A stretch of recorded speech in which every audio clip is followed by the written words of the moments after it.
Okay, it says that we're live. The question is, are we? Are we really live? Is anybody out there? If you can hear me, electric unicycle sliders, gliders, please say yes. Yes, I can. That would be helpful. Okay, let's go here. Okay. Just got done editing my video from riding today. Why is there nothing there? Okay, cool. Just got done editing it, haven't uploaded it, and I'm not going to upload it now, obviously, because that will severely cut into my bandwidth. So it's just going to have to wait until afterwards.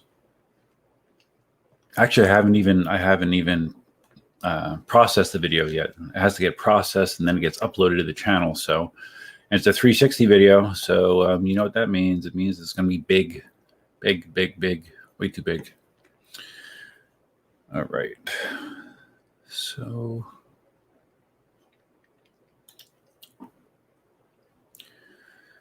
okay, whatever. I'll just deal with the StreamYard comments. Hey, what's up? Scott, you hear me? Good. I'm glad to hear that.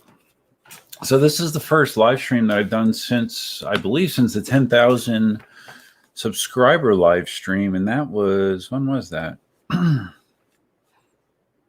Oh, wow. That was New Year's Day. January 1st. Holy crap.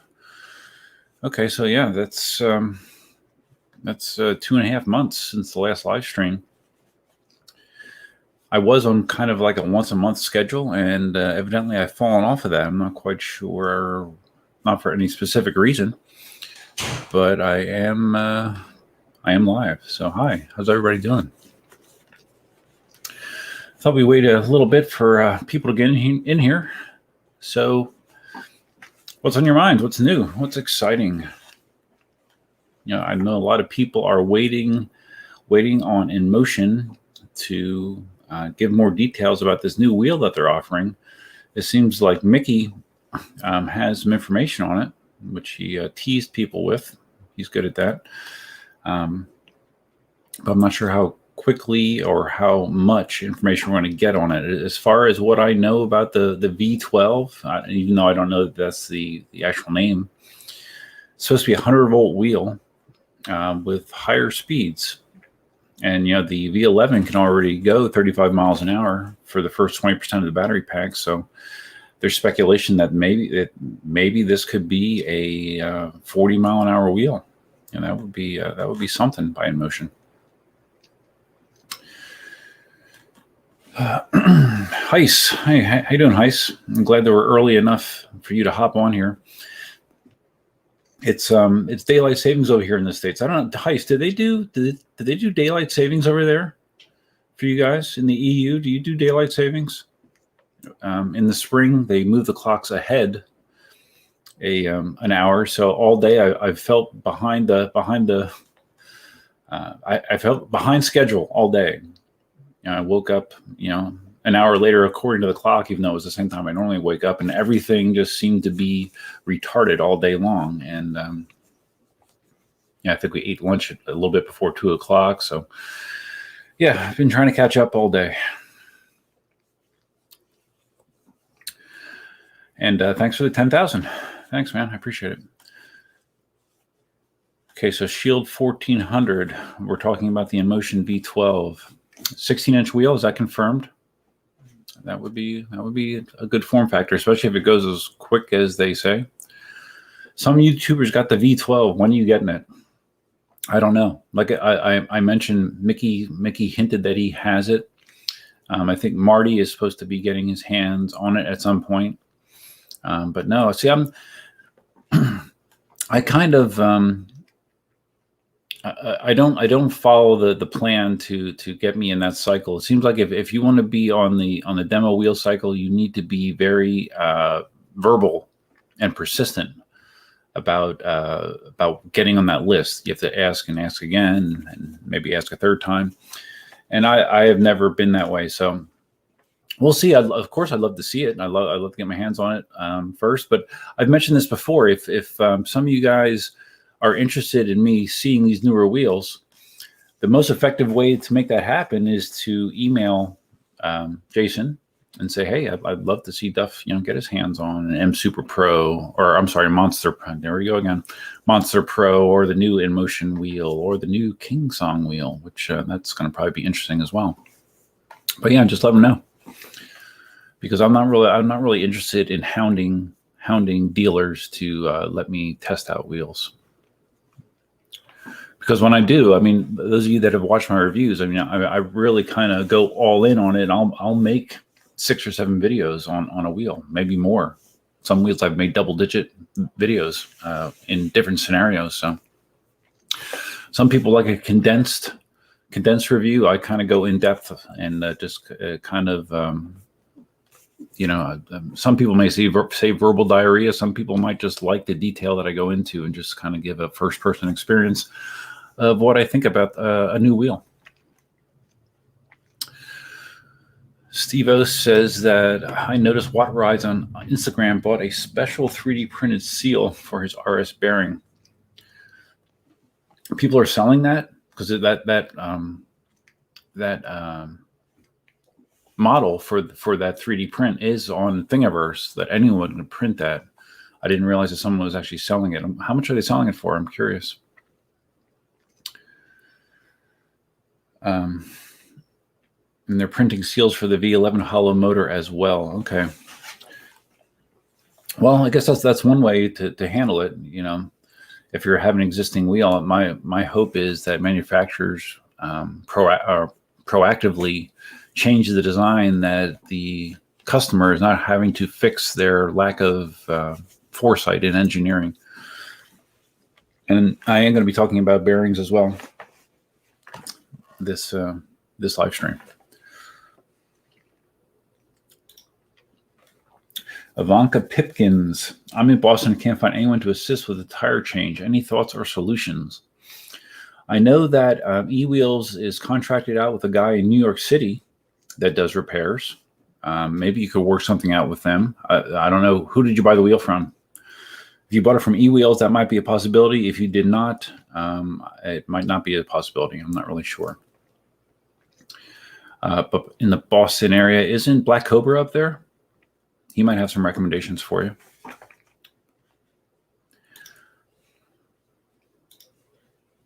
Shield says, I thought they were going to stop daylight savings. And you're probably referring to Florida. Yeah, Florida, actually, their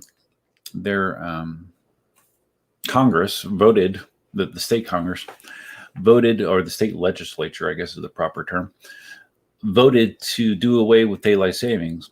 But it's funny, it's basically an effort in futility, because a state can say that, but unless it's approved on a federal level, it goes nowhere.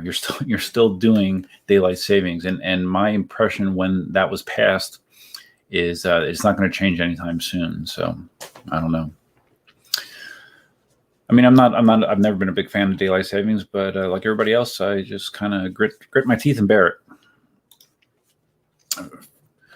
Ferdinand asks, what part of Florida am I in? I am in Southwest Florida. We're about as far south as Miami, but on the West Coast instead of the East Coast. Heist says that you do daylight savings over there, but you're not synced with the U.S. Okay. Gotcha. And he says that they're talking about stopping it in the EU as well.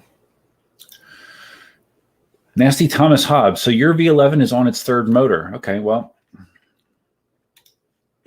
let me let's do this, because this is one of the things that got my attention about hollow motor bearings, and in this case specifically the V11. And I need to find it, of course. And let's see, where did I put it? Here we go. Okay, so let's see if I can share this. I can share that. There we go. Share. There was a video that I saw this week. I don't remember how recently it was posted, where a guy over in, I think he's in the UK, he bought his V11 from Elsa. What's up? He bought his V11 from Speedy Feet, and he is on his 4th motor. If you count the original motor, he has been sent 3 replacement motors, and every single motor has been plagued with a bad bearing.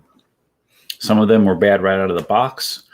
I think a couple of them, he said that they failed after like less than 100 kilometers. Yeah, the bearing situation for V11s, people think that, oh yeah, well, I got a 3rd batch wheel. I mean, all the bearing problems are worked out, right? No. No, they are not worked out, unfortunately. It's still a problem with the V11s. There's still, Gotway wheels are having the issue as well. Although I have had some communications with Jason, and supposedly, now I don't have details on this, but supposedly Gotway is biting the bullet and putting better bearings in the wheels. I'm not sure if this is just the EX and the Monster Pro, or if they're going to start doing it with the RS, but supposedly they're putting Japanese bearings in now instead of low quality Chinese bearings. And, generally speaking, Japanese bearings are good bearings. So hopefully that takes care of the problem. But only time will tell. Leo says, you heard the V12 is supposed to be positioned against the Nikola on range speed. Yeah. Okay. That'd be great. That would be great. I'm curious if it's going to be a hollow motor design or not.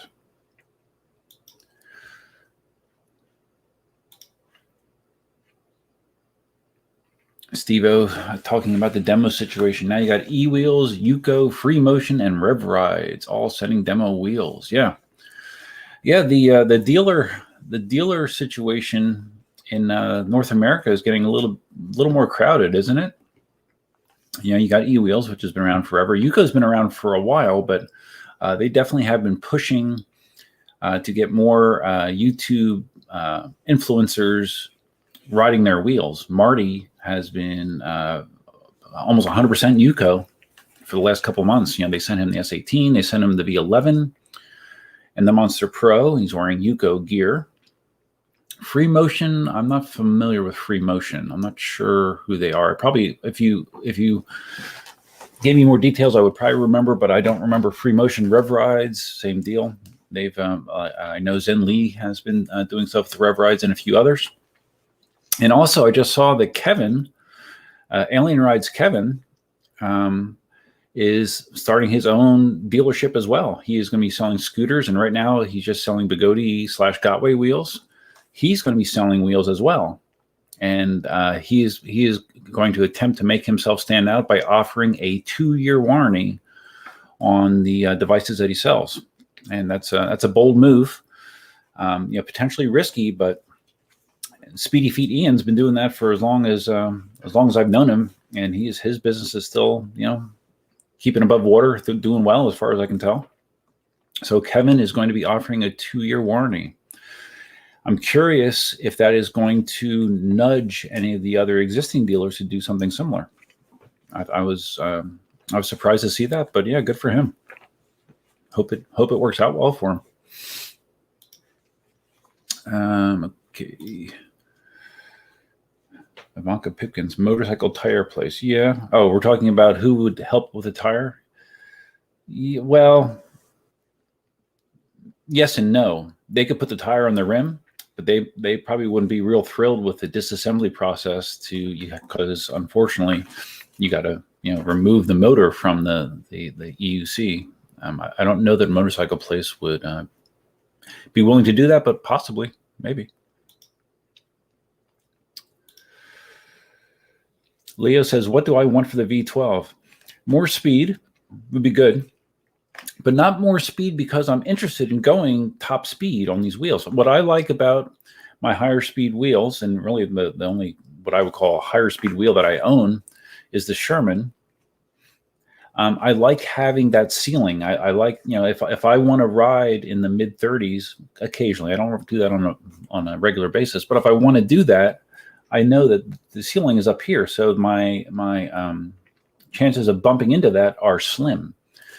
If I'm on a V11 and I'm riding that mid 30s, I can do that for a little bit, but my margin for error is much smaller, and I could hit that much easier. So I like the ability to go faster. Not that I would do it on a regular basis, but I like having that overhead. So that would be good.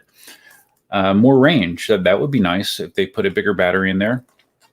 One thing I definitely have not been happy about with the V11 is the range. I don't feel like it does that well range-wise, especially compared to like a wheel like the 16X, which has a similar battery pack. It's slightly bigger, but the 16X gets way, way better range than the V11. So yeah, I'd love to have more range. There's been talk that there could be swappable battery packs in the V12. I know that's been going around as well, and that would be very interesting to see how they would make that work.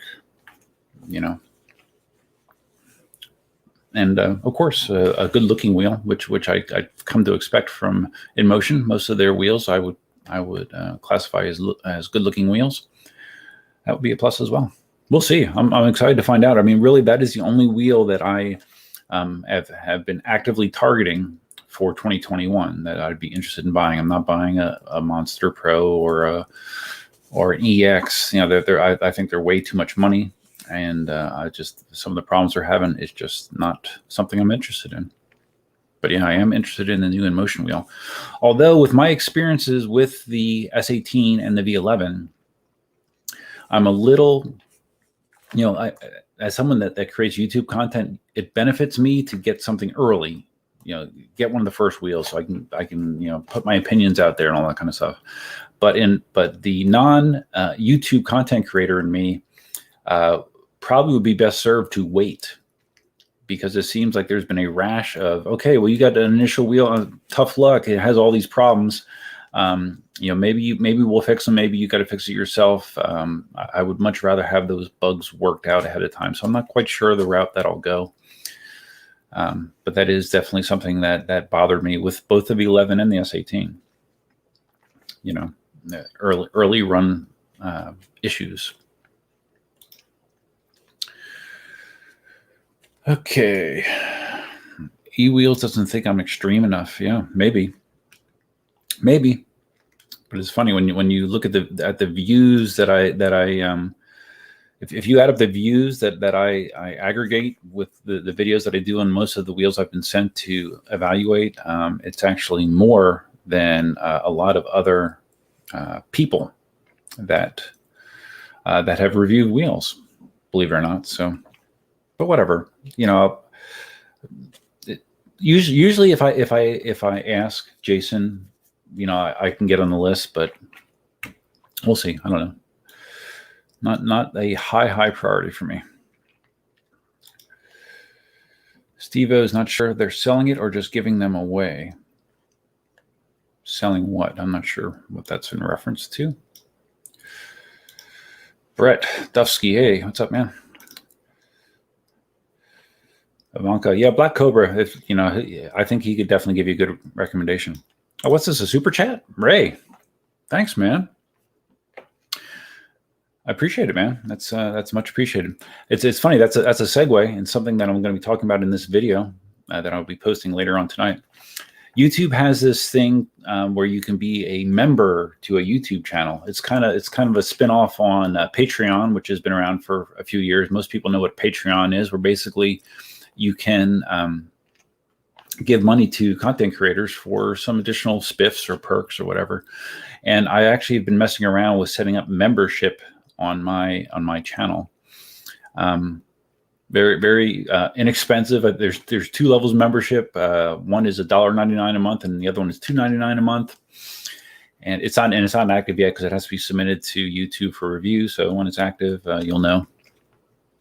First level is called Cup of Coffee because it's about what a cup of coffee costs.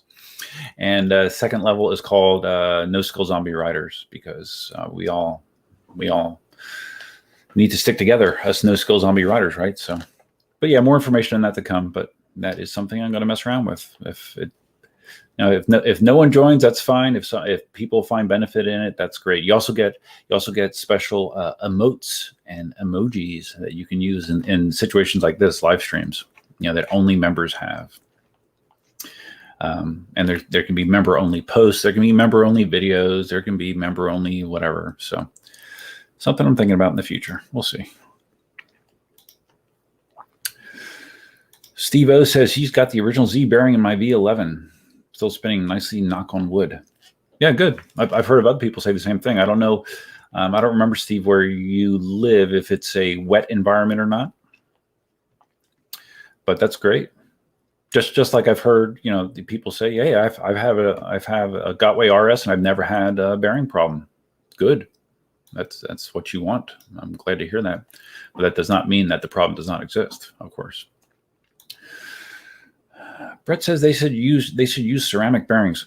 It's interesting that you mentioned that, because I remember reading something. It was a One Wheel forum or message board or something talking about bearings. There's a lot of bearing talks with One Wheels because bearings fail on One Wheels as well. They're an open motor design. They have they have the big similar bearings to what the hollow motors. I'm sorry, what the hollow motors use. And I read something about ceramic bearings not being very durable. I guess they're light. I guess they have low resistance, but I heard that durability-wise, they are not great, and they're expensive. So I don't know. I'm not a bearing expert, but that was something that they mentioned on the One Wheel side of things. Steve-O, I'm not sure when you posted that, but I did just talk about that. Yep, Alien Rides 2-year warranty. It's interesting. All these people are getting in, because if I've learned anything from talking to Jason over the years, I mean, being a PEV dealer is not easy. Let's just put it that way. There's a lot to deal with. So we'll see. We'll see how Kevin does. He definitely is well known in the community. Being in the West Coast, it's another person to serve the West Coast. We'll see how that works out. I wish him the best of luck. Donut 999. Are there any hollow motor wheels that currently don't have bearing problems? Well, it's hard to say. Like I mentioned earlier, all of the hollow motor designs that are currently out there have had bearing problems. There's not been a hollow motor wheel that's come out that has not had a bearing failure. That being said, that doesn't mean that they've all had bearing failures. There's plenty of people that have not had problems with the bearings, luckily. But it is definitely something that has been an issue, and it's something that was publicly recognized by both Inmotion and Gotway. And they both have said that they were going to do something different about it.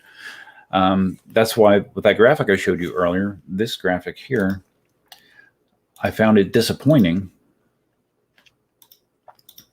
That this is a newer V11, and it's gone through 4 motors. With the way that Inmotion handles these replacements is they just send you a new motor with a new bearing inside of it, which is probably good, because I wouldn't trust most people to install bearings. But this is a relatively new V11 and still having bearing failures. So that's concerning to me, for sure. Bill H, awesome catching the live show. Just came in from a 50-mile ride. Really cool. What kind of wheel do you have? A Sherman?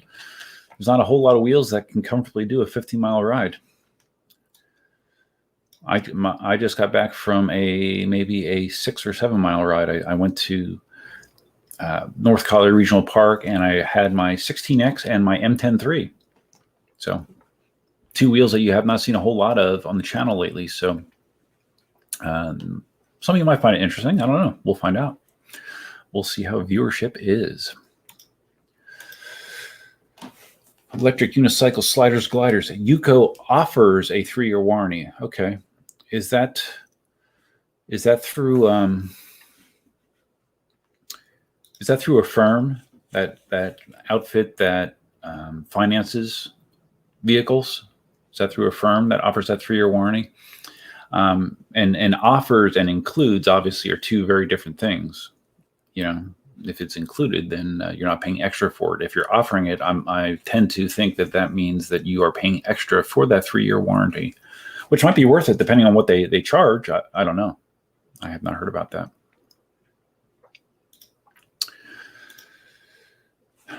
Leo says top dealers in the EU offer a 2-year warranty. Really? The only one I'm aware of is Ian at Speedy Feet. I have not heard of other ones that offer a 2-year warranty, but that's great. It's great for peace of mind. But it's funny, like with me, if I bought a wheel with a 2-year warranty, I would be hard pressed to actually take advantage of it. You know, the whole idea of having to box up a wheel and send it back and then wait for it to get sent back to you. Now, in my situation, I have multiple wheels, so it's not as big of a deal. But even so, I would much rather fix a problem myself if I can, you know, reasonably and safely. But for some people that absolutely don't have the mechanical background or the desire to rip into their wheels themselves, that's a strong selling feature, I think, for sure.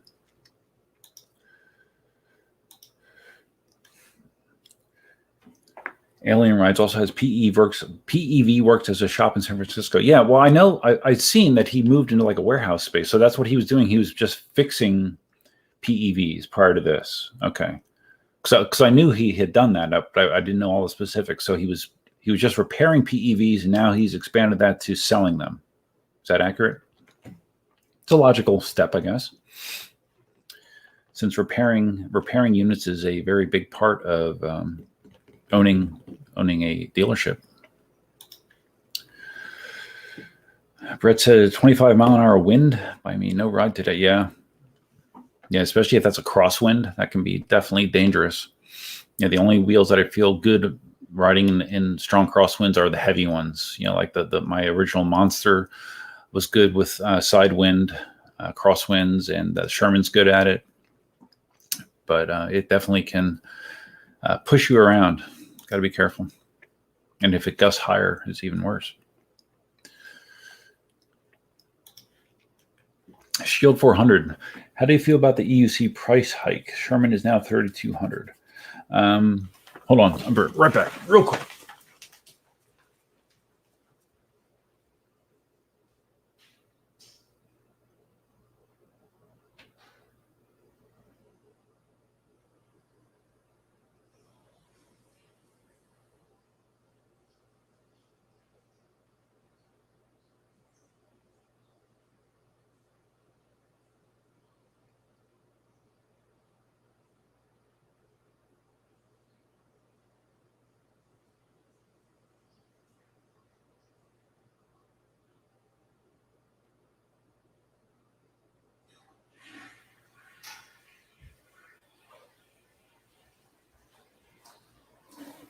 Sorry, guys. I slammed. I had my afternoon coffee and then had a big glass of water. And yeah, you got to take care of business there. Okay, blurry. Okay, there we go. Now you can see me. It's getting dark out. 7:30. It's only getting dark now. I need to make sure that Cindy puts the chickens to bed. Okay, I'll tell her in a little bit. Okay, so anyways, yeah, I had heard about that. I did not realize that it went up $400. But I just saw mention of it. I did not dig into it to read the details of what the justification is. Is the justification the batteries are more expensive? Are they feeling like with the price of like the EX and the Monster Pro that they can bump the price up further for more profit? I don't know. I saw that the Monster Pro, I think most dealers are selling it for $3,600, I believe. So yeah, what do I think about that price? I think it's a lot. I think selling. I mean, when I first got into the hobby, just to give a point of reference, when I bought what was one of the higher end wheels available at the time, the 67 volt M Super V3, that was $1,200. Now, once because of all the crazy stuff with tariffs that were going on, the prices went up. And even though those tariffs, as far as I know, no longer exist, they did not slide back proportionately, which is a little annoying. It's almost like, like when airlines started charging for pillows and blankets and food, and they said that was because that's when gas was very, very expensive. Jet fuel was so expensive. That's why they were forced to make those changes to their business model. Well, lo and behold, gas has been dirt cheap the last 5 years or whatever, 4 or 5 years. Did they say, okay, well, yeah, okay, now since gas is affordable, we're not going to charge you for that stuff anymore? No, of course not. And kind of seems like a little bit of that's been going on as well. But when you look at the average price for an EUC nowadays, it seems like 2,000 is the cutoff, whereas it was almost half of that back when I got my first higher performance wheel. So $3,200 is a lot. That's a big barrier to entry for a lot of people. Obviously, that's a lot of money. So yeah, I'd rather them be less expensive. It doesn't seem like it's following. Typically with technology, the longer it's around, the less expensive it becomes. It does not seem like that has been the case with electric unicycles. Now we're getting bigger batteries. So more battery costs more, but the price per cell should be going down. So I don't know. It's a roundabout way of saying it's a lot of money. How's that? How's that for an astute answer?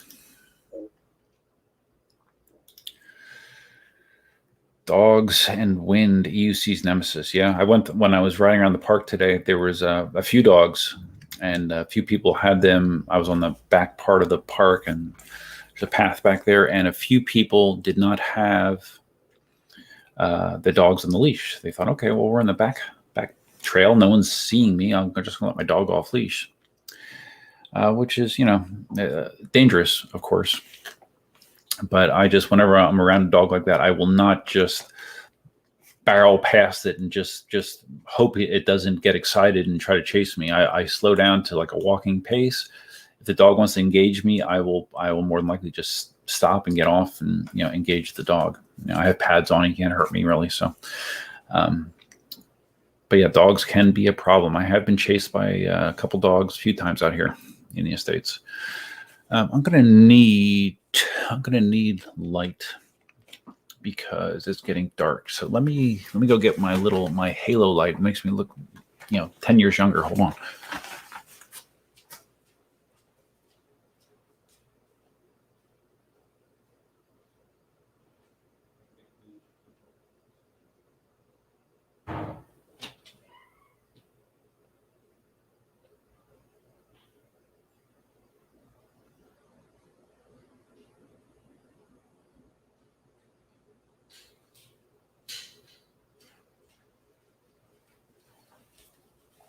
Yeah, check this thing out, guys. Look at this. Oh, shit. Oops. All right, don't check it out. This is, okay. This is a light that I use like when I'm shooting, the VR stuff to kind of light me more for the green screen effect. But it works well for regular lighting as well. Let's see if I can see what's going on here. And we to do this. All right. Plug in over here. You're going to just be amazed how much younger I look. All right. All right. Here we go. Let's see. Is it the power? No. Oh, wait. There we go. Okay, that's like a soft white. They have different modes, too. Ooh. That's like a cold white. Yeah, okay, I like that. That just makes me look cold. I'm in Florida, so it's good to be cold, right? Okay, cool. So anyways, yeah. Dogs and wind. Hey, Clay's here. What's up, man? All right. My chat just reverted. So don't I look so youthful now, right? I mean, I don't look as good as Marty, but you know, miracles don't happen. Electric unicycle sliders glider says 16X is an awesome wheel. Yeah, if you watch my video, which I'll probably post late tonight, actually, quite late. That's one of the things I talk about, is just how solid of a wheel the 16X is. I mean, it really is in so many ways. You know, great power, range, good form factor, nice fat tire, aggressive looking, nice high case that is good for someone that's early in the process, learning to mount and dismount. 16X has a lot going for it. Leo says, what would be a reasonable price ceiling for a EUC? Well, I mean, the ceiling is whatever people are willing to pay for it. You know, if people are willing to pay $3,600 for Monster Pro, then I guess it's worth it. I don't know. Because you get into that equation that, okay, is it better to make more money per wheel or sell more wheels to make more money? I don't know. I'm not really sure where that magic balancing point is. But I can tell you that the reasonable price ceiling for me is not $3,600. Definitely not. Brett, again, talking about potential dangers when you're riding and people sleepwalking. Yeah, well, with me, it's not people sleepwalking. It's people on their freaking phones, man. Oh, my God. People walking, engaged with their screen. Drives me a little crazy. Duff's reviews are extreme. Yeah, let me just show you one of the emojis. If you become a member that you could use in a live stream. Let me see if I can find it here. Where do I have it? I put them somewhere. Oh, there they are. Okay. I actually paid a guy on Fiverr to do these for me. All right. Let's share this. Stop sharing. Okay. So let's share screen. Look at that. Now that actually, yeah, that's an emoji that you can use. And we even have, let's stop sharing that. We also have, let's see, share. Sorry, I'm a little rusty because it's been 2.5 months since I've streamed. No skill zombie rider. How do you like that? That is badass, right? Not really, but I thought it was kind of funny. Okay. So what were we talking about? My reviews are extreme. Yeah, I don't know. It depends. Depends on your point of view. Bill, people mesmerized by their phones. Yes, that is a problem in society and one that is probably only going to get worse, not better. James Mucklin. Hey, what's up, buddy? How you doing? Thanks for coming by. Steve O is referring to bearing seals. I think they're posting the files so you can print them yourself. Yes, that's what I mentioned. I have seen those files. They're available to print. But until I have a problem and that would require me to rip the wheel apart and put bearings in, I am not going to rip it apart just to put a bearing seal on it. That is not my thing. Robert with a super chat. Thanks, man. I appreciate it very much. I need to, let's see, how do I get into the... I need to get into the live studio. Where do I do that? Because a super chat does not grab your attention as quickly in StreamYard as it does when you're in the live studio. Let's see. No, okay. Yeah, I know that. Hold on.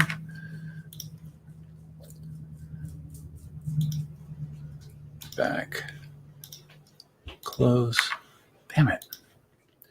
Okay, that's how I do it.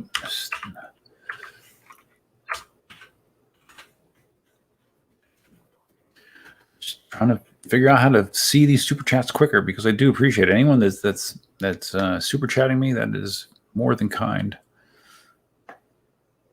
If we go there, live.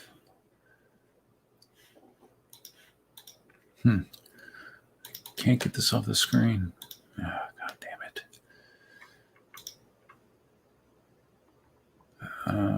Go. Okay. Close.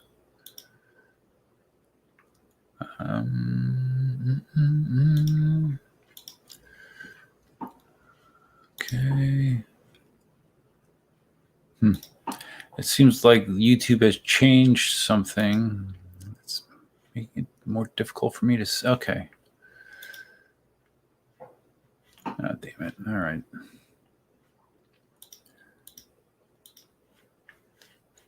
Okay. I don't know. We'll figure it out later. There's a fact bill. Yes. Shield 400 says range has become a priority when choosing a new wheel. I've been spoiled by the Sherman. Yeah, much like what I was saying earlier, when someone asked what I would want with the V12 and how I said more speed would be an advantage to me just because it gives me more leeway. Same thing with a big battery. Range anxiety is not a thing for me with the Sherman. It can take me further than I would want to ride reasonably in any situation. So again, the Sherman, that's part of the reason the Sherman was so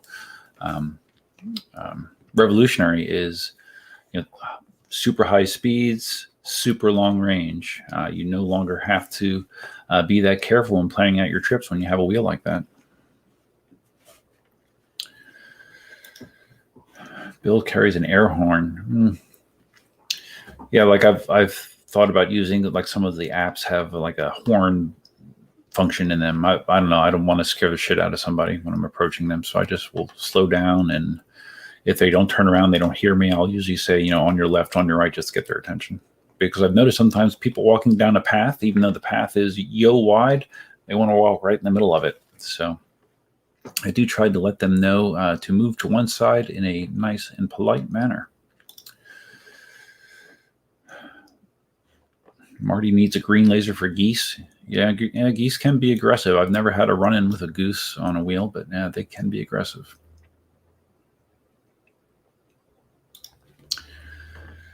Brett has the Bluetooth speaker blasting. Yeah, that'll get people's attention as well. Electric Unicycle Sliders Glider says you do have to pay for that warranty at UCO. Okay. Wonder what, do you know, is it like a flat fee regardless of the wheel? I would think that it would kind of scale based on the wheel that you have.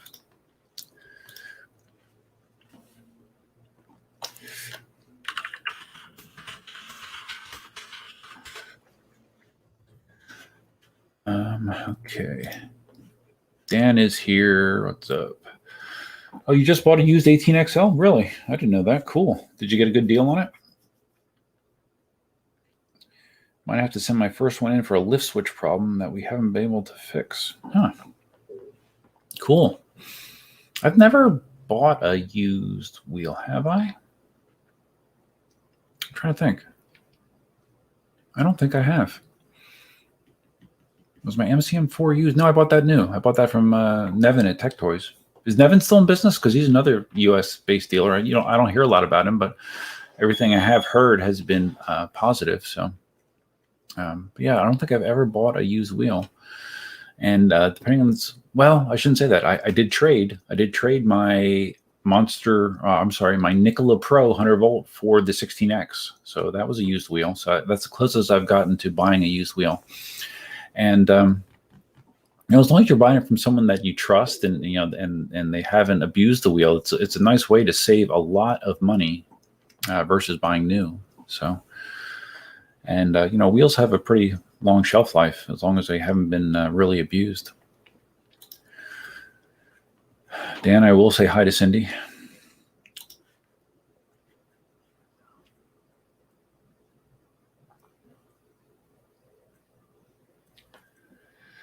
Robert says you've been starting the Baysgate group rides from the shop. Cool, that's good. It's a good way to get some business, right? Some foot traffic.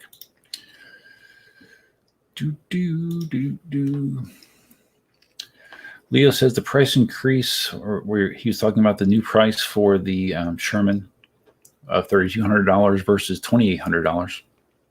The price increase could be shipment from Canada. Ocean freight is going crazy everywhere in the world. Okay, could be. And if that's the case, then yeah, it's not like they're padding their profit margin. That's just passing costs along. So I don't know. I've not heard details on that. Marty confirms that shipping containers cost 10 to 20 times more to ship now overseas. Really? Just because of demand? Wow, that's crazy. 10 to 20 times more? Holy shit. Abdullah, where could I get a veteran Sherman for cheap? I have seen people selling Shermans. I think not a lot, but I think those people might be having their eyes on a Monster Pro maybe. I have seen a few people listing their Shermans for sale. Those people that have been listing them for sale, I have not seen a steep discount on any of them. They all were still $2,000 plus, mid 2000s, I think. So I don't think the Sherman is available at a steep discount yet, even used.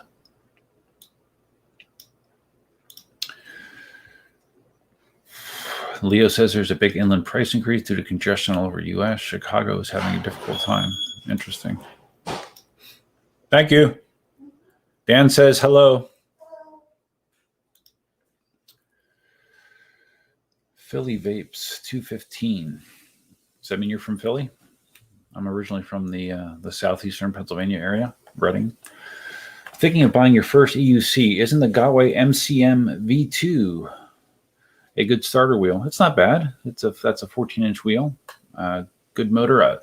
For me, I would probably my personal recommendation would be a 16-inch wheel at a minimum, just because it's easier because of the higher profile normally to master the bracing technique that you use to mount and dismount an EUC. I think a slightly bigger wheel is easier for that, but I've heard of other people using MCMs as their first wheel, so not a bad choice, and you can probably get it for a very reasonable number, I would imagine. So not a bad idea. Ivanka, what kind of model wheel do you have? That's in regards to her tire change. Too extreme for the Halo? What's too extreme? I don't look extreme, do I? I can use the softer setting. Let's see how the softer setting looks. It's kind of a yellowish light. I don't really like that one though, to be quite honest with you. That's that's in between. It's like warmer. It actually doesn't look too bad. Okay, we'll keep that. We'll keep that. Cold mode looks good. Okay, well, this is slightly warmer. I feel a little bit warmer now. I'm not quite as cold, but it's still not bad. I could sit under the light, be an EUC angel. Well, I'm definitely not an angel, that's for sure. Shield says, hit that thumbs up, guys. Yeah, man. Do you know that, and I've talked about this on several videos, and it always surprises me how few, on a percentage basis, people, why is this, it's weird. It seems like the camera is changing lighting on me. Let me go back to cold. Yellowed. Okay, that's cold. All right, I'm cold again. It always amazes me how few people that watch my videos are actually subscribers to the channel. The latest number I saw was 14%. Only 14% of the people that watch my videos are subscribers. Isn't that crazy? I don't know. It just and it's not a unique thing to me. I hear lots of people talking about that, but I'm just surprised that more people that watch the videos aren't subscribers. I mean, if you would have given me no background information, my guess would be like 50% of the people are subscribers. Not even close. Not even close.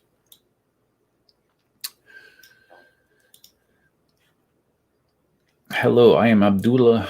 Is that really your picture, Abdullah? You got a faux hawk going on? You're from Saudi Arabia. Where could I get a good EUC for a good price in the EU? Well, in the EU, I always recommend Speedy Feet, but I'm sure other people might have some suggestions. Some people buy from EcoDrift in Russia, but as far as getting something conveniently to Saudi Arabia, I do not have a rock solid recommendation. Steve O says you've been seeing a lot more wheels for sale lately. Yeah, like I said, I think people are selling something to try to get the latest and greatest, whether it's a Monster Pro, maybe a EXN. I don't know. Electric unicycle sliders, gliders. You have 3 16Xs? Really? That's a first. That's a first. Wow. I don't know anyone that has 3 16Xs. I guess you really like them. You should be the KingSong ambassador for 16Xs, because that's pretty cool. But they are great wheels. They really are solid. Marty wants to rock the emote as a patch. Cool. He's talking about my no skill zombie rider emote.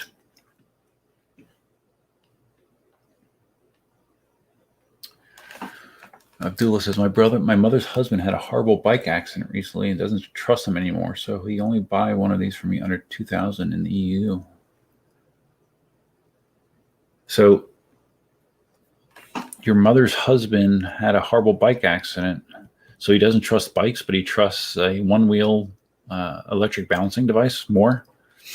I'm missing something there. I don't know, but maybe hopefully someone else has some recommendations for you as far as where to buy one in the EU. NYC EUC, yes, I mentioned that earlier about Alien Rides and their 2-year warranty to make them stand out from other North American dealers included.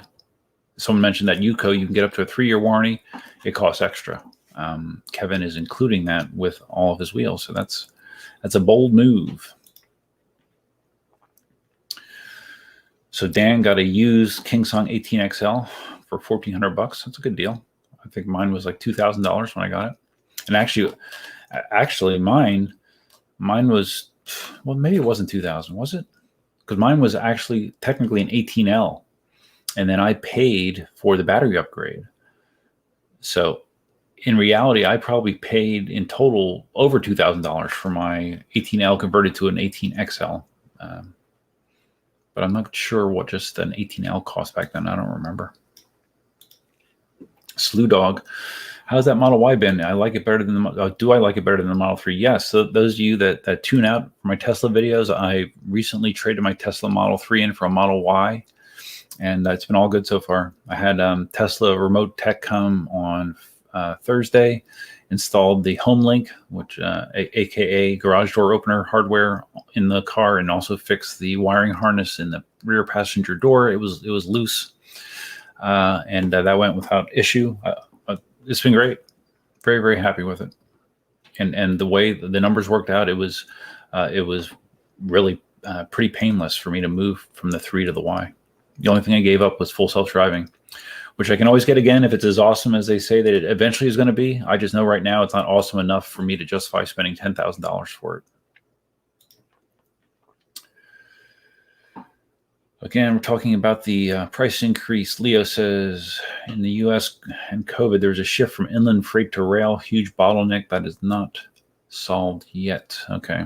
Talking about the dramatic increase in shipping costs as a big reason for the price increase in the Sherman. But if that's the case, I would think that would affect all wheels. And I haven't heard of all wheels having a proportionate price increase. Have you? Maybe I just didn't hear about it.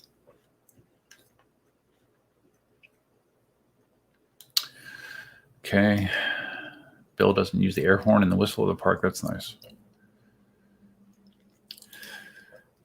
Abdullah, really? I'm working for the garbage delivery service. What is the best EUC for delivering garbage? Let me get this straight. You deliver garbage. You don't pick it up. You deliver garbage? Things are interesting in Saudi Arabia, huh? You should probably expand on that. I don't really, or maybe you mean you deliver garbage from people's house to the dump or something like that. But I would think that'd be hard because you're kind of, limited into holding, a couple bags of garbage at a time. I don't know. That's kind of interesting. Always hit the notification too. Yes, appreciate it, man. I say it enough that I appreciate someone else saying it. Pruning is prune. Unfortunately, Speedy Feet isn't in the EU anymore. Correct. That's correct. No, because Brexit happened.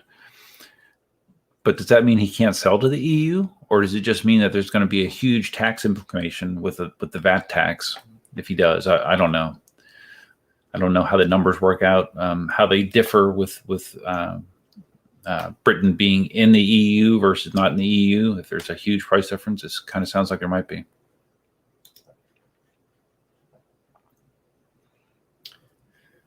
All right, Abdullah, maybe chat can answer some of these questions for you, because I don't know if $360 in Russian rubles is a good price for this EcoDrift EUZ. I don't know, unfortunately.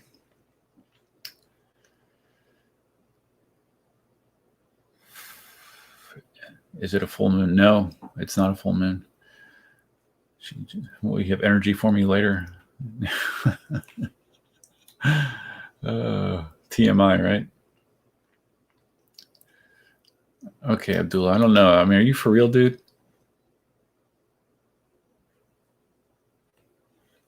All right, I think Abdullah's trolled me successfully. But it's funny nonetheless. Yes, I think so too, Dan. But it's still funny. Still funny.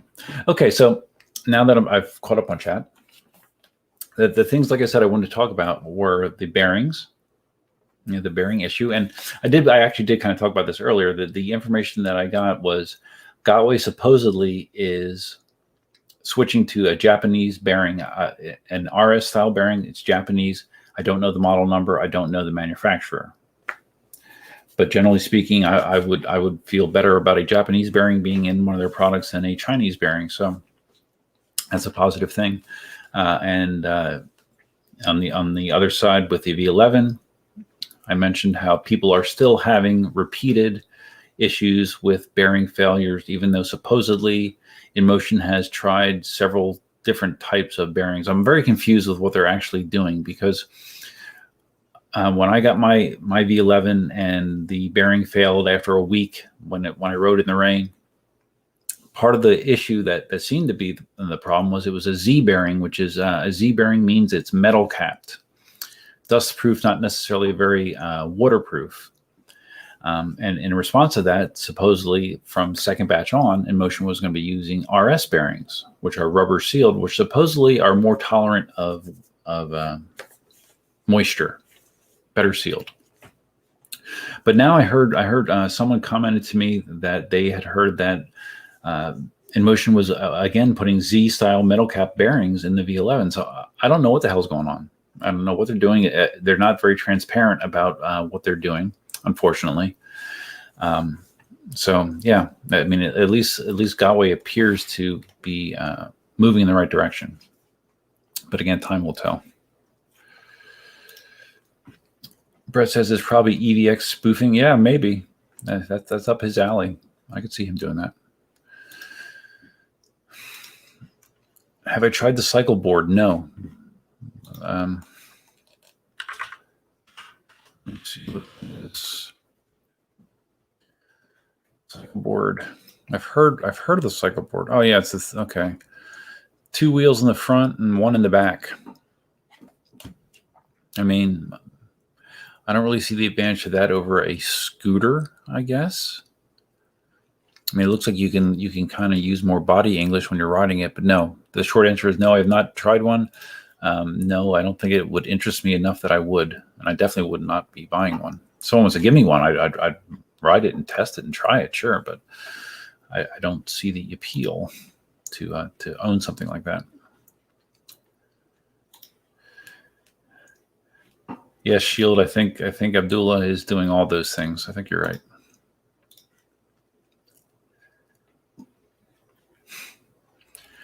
And yeah. That's pretty extreme, Abdullah. It's pretty extreme. Okay, so anyway, so yeah, with hollow motors, hopefully the bearings are going to be improved and they will no longer be the Achilles heel. The big advantage to hollow motor bearing or hollow motors from a Gotway perspective at least was it allowed them to get away from the pedal hangers and the shim setup for the pedal hangers, which for a lot of their wheels, especially the bigger wheels, the Monster was famous for this or infamous for this.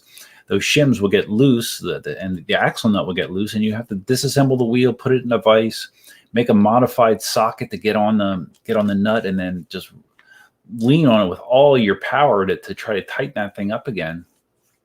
That was a huge pain in the ass. So the hollow motor, one of the advantages is with that pedal mounting system that you don't have that situation anymore. The other advantage with a hollow motor is you don't have the restriction with the gauge of the cable that's coming out of the motor. With a conventional EUC motor, all that wiring had to come out the small opening for the axle.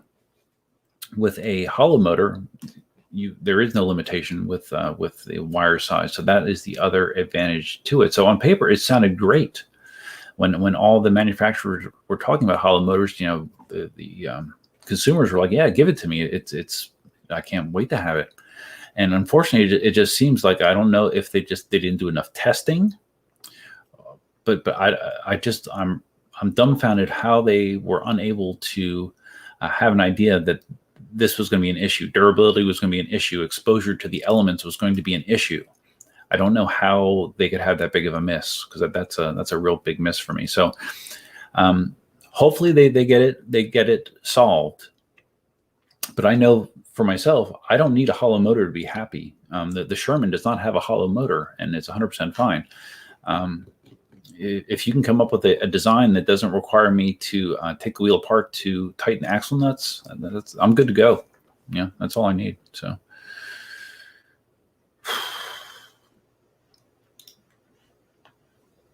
Bill says, I can send you a Scorpion helmet large with extra visors. Too small for me, never worn. Maybe a good giveaway on the next live stream. Sure. If you want to. I mean, mine is an extra large size, so it wouldn't fit me. And I don't need 2 Scorpion helmets. If you don't want it, I'll give it away. But you can sell it yourself too, for sure. I mean, if you want to. And that reminds me too. I forgot I was going to do. I didn't even publicize it. I have 2 of these original EUC Army shirts left. I was going to give these away. Let's see, what sizes are they? What do I have left here? We have an extra large, and we have, this feels like an extra large. This, yeah. So I have 2 extra large shirts left. So we'll give those away in a few minutes. Using the same technique we did for the 10,000 subscriber stream. Abdullah. Okay. So anyways, now did I say everything I wanted to say about hollow motors and their bearings? I think so. So now let's move on to batteries. I have expressed my concern about some of the recent battery issues with Bugatti Gotway wheels. Others have as well. Some people have come out and said that they think that it's an overreaction to be overly concerned about batteries burning up and the potential disaster that awaits for you. And I'm not an alarmist. I'm not a sky is falling kind of guy. But to minimize the problem and to kind of brush it off, like, it's a very rare thing, never happens. Well, when it does happen, unfortunately, it seems to happen mostly with Gotway wheels, unfortunately.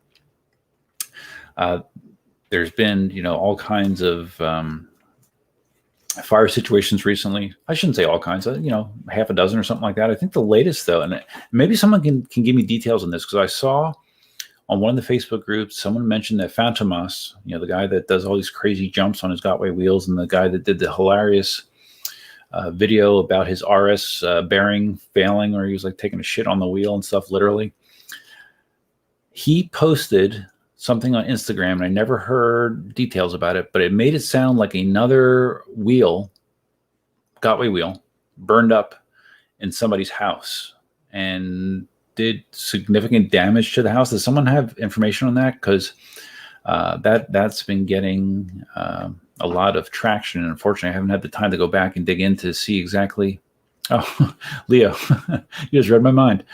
Oh, so he did a video about it. Okay, I wonder if I can find that, and if it's not too long we can watch it together. Maybe I don't know, be like movie time. Let's see what this. Am I subscribed to Fantomas? I don't know if I am.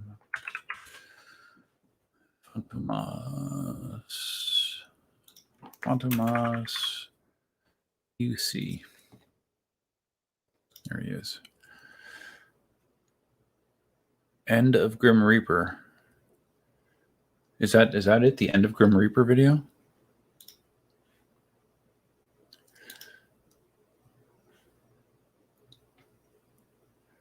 Custom, okay. Custom motherboard, custom battery. Is that it?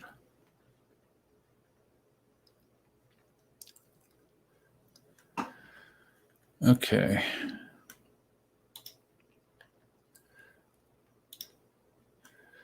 Oh, poor Abdullah. When you start calling me a moron, I'm just going to have to kick you out. Sorry, man. Okay, so is this the video? I see Era of Grim Reaper. Let's see if, okay, maybe we can, let's try to watch this together. Application. It's only 2 minutes. So let's see.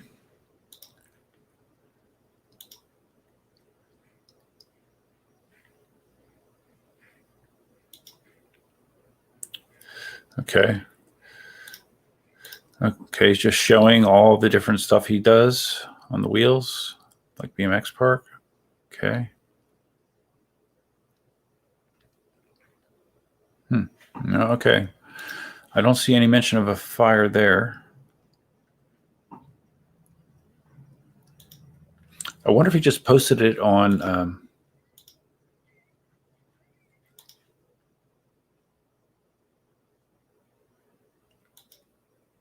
Did you just post it on YouTube, maybe? Or on Instagram? No, I don't see anything. I don't see anything about a fire on his YouTube channel.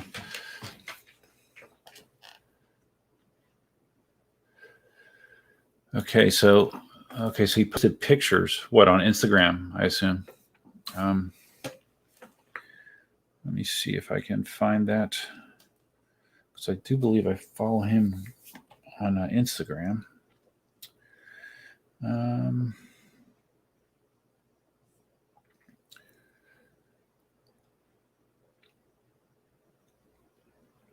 Okay. If someone has details, feel free to fill me in.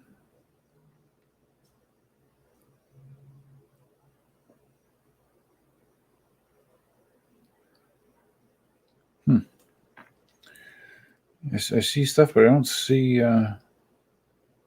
fire information. I don't know.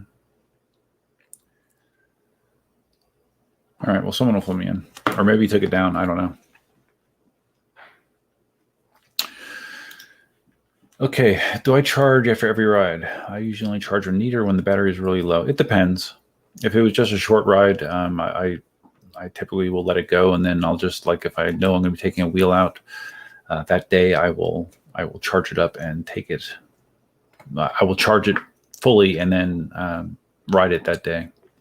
It depends. But if a wheel is ridden low, like I'm down, 20%, 30%, I will probably just charge it up and let it go. Even though I know that's not ideal. Ideal would be if I had a variable charger that I could just charge it at 90%, which I do not have. I used to. It died and I didn't replace it, so I just put the factory charger on it and call it good. Paul H, an off-the-wall question. I love those. I have some mud in my V11. It's making some noise. Should I hose it down? Ooh, that's a risky situation, right? If I was you, I would maybe put a little bit of water in the tire and just lift it up and let it spin out and see if you can get out that way. I personally would not soak it. Or if you do soak it, make an effort to dry it out as best you can. Again, by repeated cycles of just lifting the wheel up and just letting it spin out. That would get a lot of the water out. Like when I had mine fail after I did that ride in the rain, I didn't do anything special to clear it out, and I should have lifted it up and just tried to spin some of the water out, at least taken my leaf blower and blown some of the water out. I could have done all those things, and I didn't, just because I've never had that kind of problem before. So but I can tell you that I do whatever I can to avoid riding my V11 in water still. So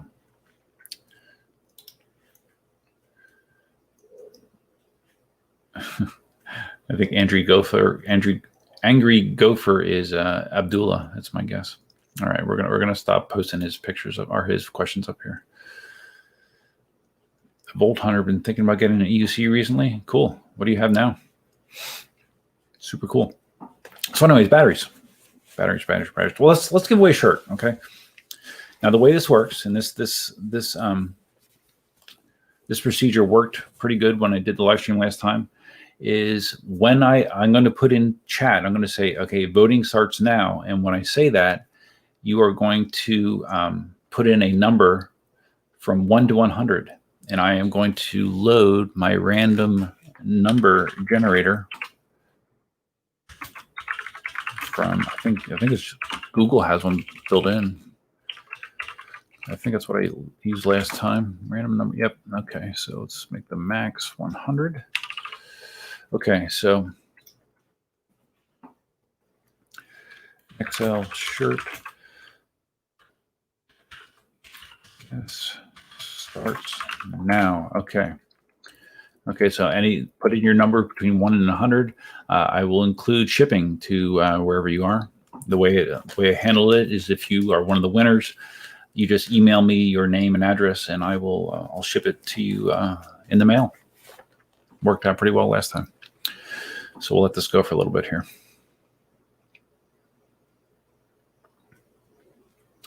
So Volt Hunter says you don't have anything. So you don't have any PEVs at all. Well, my feeling on this has changed somewhat over the years. When I first started riding and first started giving people advice about first wheels, my advice was to get something inexpensive. Something inexpensive that you can beat up without feeling bad about. Something inexpensive that isn't that powerful, so you won't hurt yourself. And something inexpensive, so if you decide you don't like it and you don't get hooked, you don't have a big investment on hand.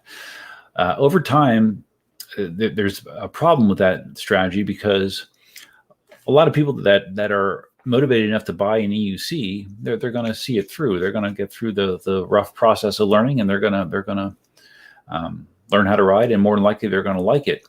And if you get a real low-end EUC, what's going to happen is you are going to immediately outgrow it. You're going to be like, oh my God, I can only go 10 miles an hour, 12 miles an hour. I need something better. So now I would push more people to get a more capable wheel, a more robust wheel. But I would definitely recommend someone gets a used wheel if at all possible, to save yourself some money. And because that wheel is going to take some beating during the learning process. But like good wheels to learn on, an Inmotion V8 is a good wheel. V10 is a good wheel. KingSong 16S. Now, if you're looking at a 16X, you're going to be spending a lot more money. Maybe you can get one used. KingSong 18L or XL, another very, very solid wheel. So, all right, we got some good guests coming in, and while you're guessing, I'm going to take another quick break. I'll be right back.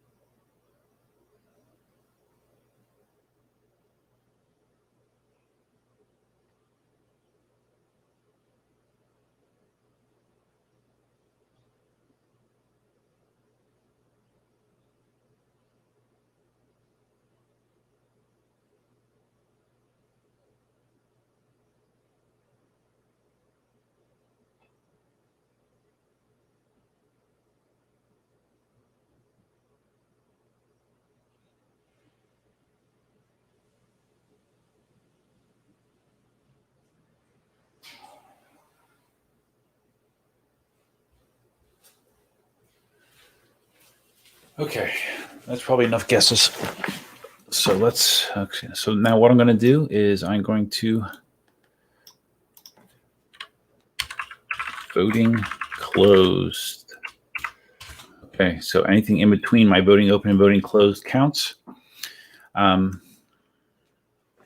So, and there's going to be two shirts. So this is just for one of the two. So now let's share my my random number generator screen, so we know it's legit, right? We want it to be legit. Everything has to be legit. All right, there we go. Random number between 1 and 100. We're going to generate it. 1, 2, 3, generate. 89. Okay. So it's whoever is, okay, so Paul and Electric Simon, your vote is outside of the voting closed, unfortunately. So we're looking for the closest to 89. And you got some of these guys like voted multiple times. If you voted multiple times, unfortunately, you are going to be disqualified. You can only vote once. Come on, guys.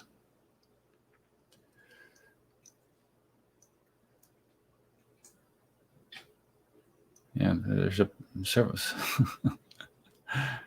Yeah, young Jeezy, he voted like 1 million times, so I don't know. And Quantum Quack. All right, guys.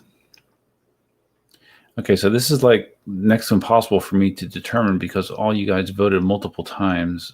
Oh my God. All right, we're going to have to do this again. Okay, guys. Yes, we're going to. I mean, it's logic, right? You can't just keep throwing numbers out there. That wouldn't be fair, right? It's logical to me. Okay. One more time. Okay. Here we go. So voting opens now.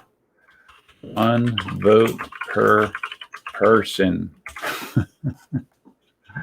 That's okay. But let's just 1 vote per person, and we'll do a new number, and then it'll be fair because we got to be fair, right? All right. So while those votes are coming in,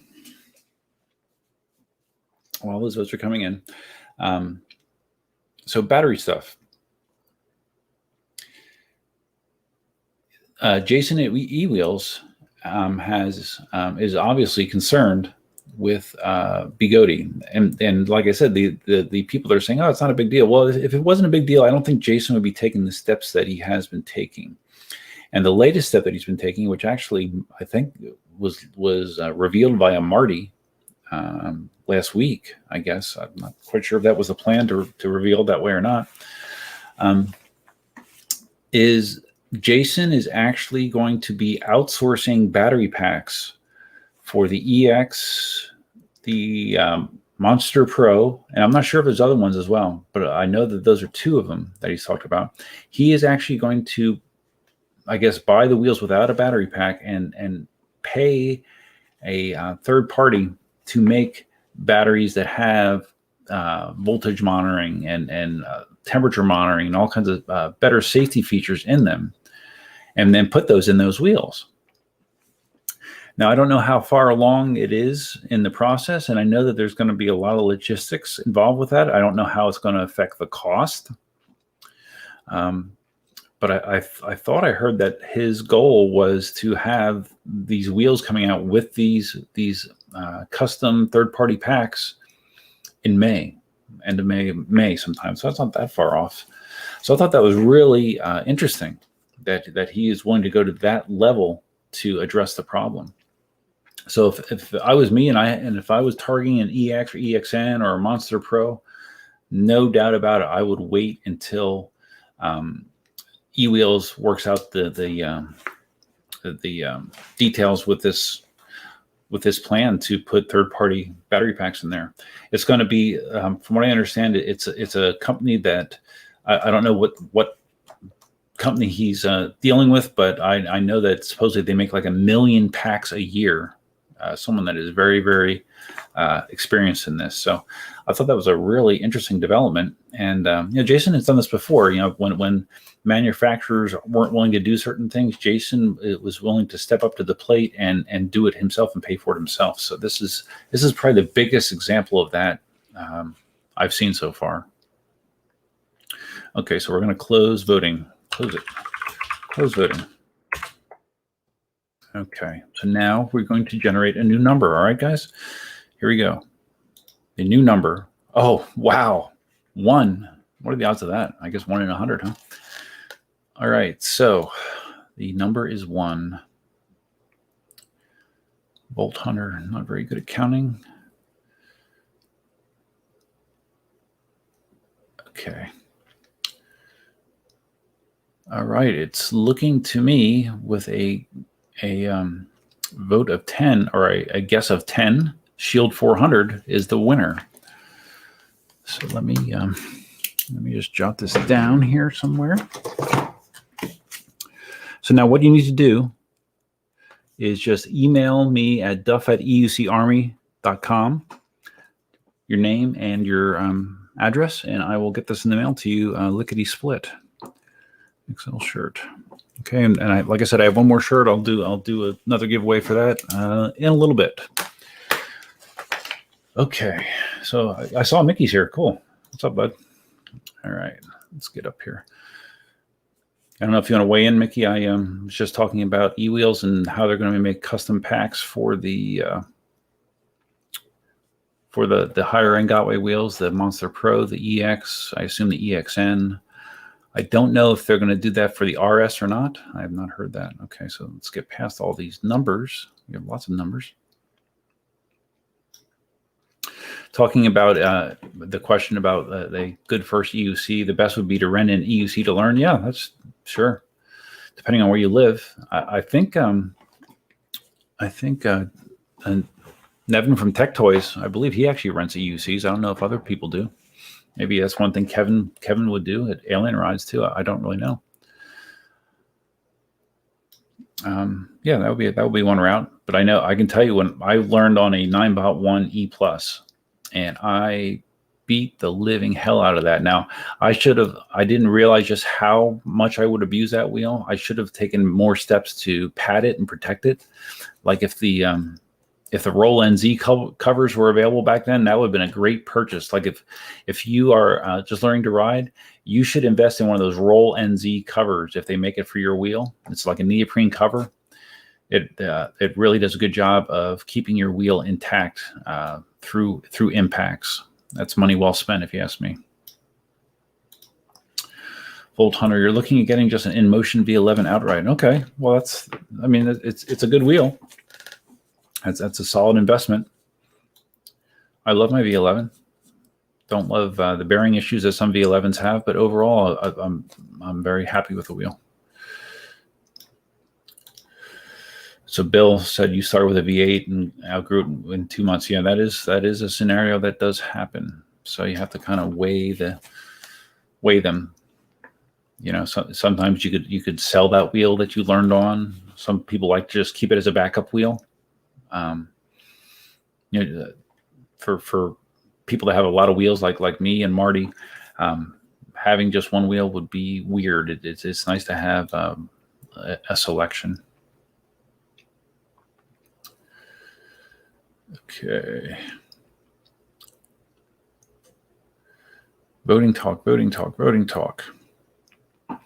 So Mickey says Gotway is done. Now I know that Mickey has been saying something along those lines for a little while. I don't know how much detail you want to give. I know that you kind of agree with me. The veteran has really taken Gotway's lunch and kind of ran with it.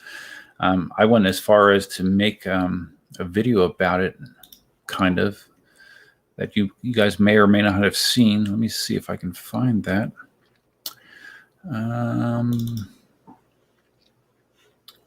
Let's see, where do we put that? I think it's here. Yeah. And I don't think I played this in the 10,000 live stream because I didn't have it made then. The hell is it?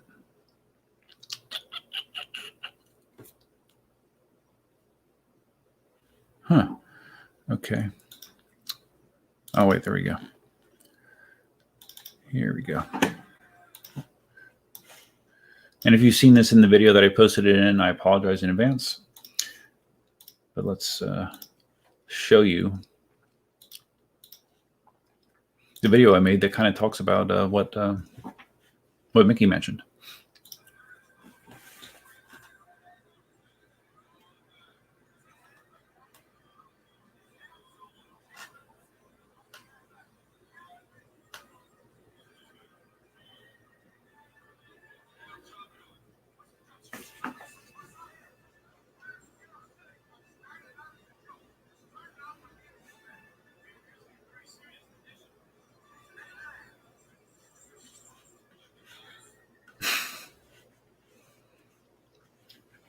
That's about the limit of my creativity right there.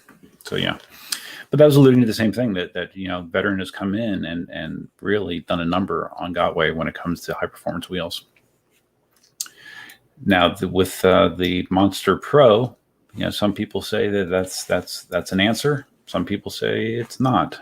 I know Marty was on Ian's weekly show. Was it last week or 2 weeks ago? I don't know. Because Marty, of course, loves the Monster Pro. And I guess Ian said that he had reached out to Gotway because I guess the wheel that Ian tested had a first-gen system board. The wheel that Marty rode had a second-gen system board, which supposedly is better. And when Ian contacted Gotway, they said that, hey, we have a third revision of the system board. So they were going to send him that, and I guess he's going to put it in his Monster Pro and retest it and see if his opinion changes, because his initial opinion was very, very poor for the wheel, especially when you factor in the money. $3,600 is a lot of money that wheel needs to perform for that kind of money. And regardless of what system board's in there, it doesn't change the fact that the wheel still appears to be on the fragile side. In Kevin's review of the Monster Pro, he mentioned quickly that he had dropped it, and he was going slow, I think 15 miles an hour, and it did a number on the case. So that is always a thing with a Monster. Unfortunately, that's something that the Monster Pro does not appear to have improved on. That was one of the knocks on the original Monster series, is the case was not proportionately strong to the size of the wheel. It broke very, very easily.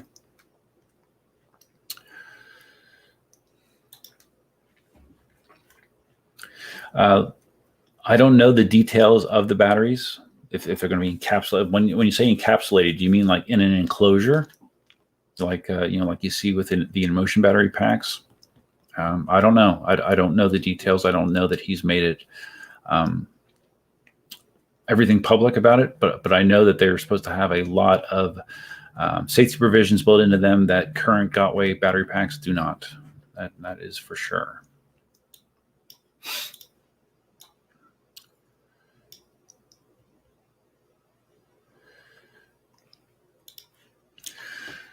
Bolt Hunter says, looking at EUCs, the only things I know about Gotway is that they're having huge amounts of issues. Yeah, well, I mean, it's like anything. I mean, negativity. You could have 100 cases and 5 problems, and those 5 problems are going to get a lot more visibility than the 95 that don't have problems.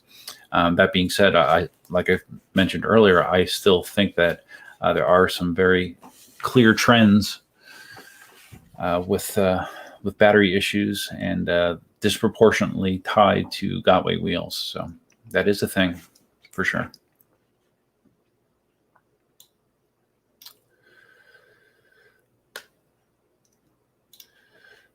Yes, Quantum Quack, there is a second shirt. I do have one more shirt.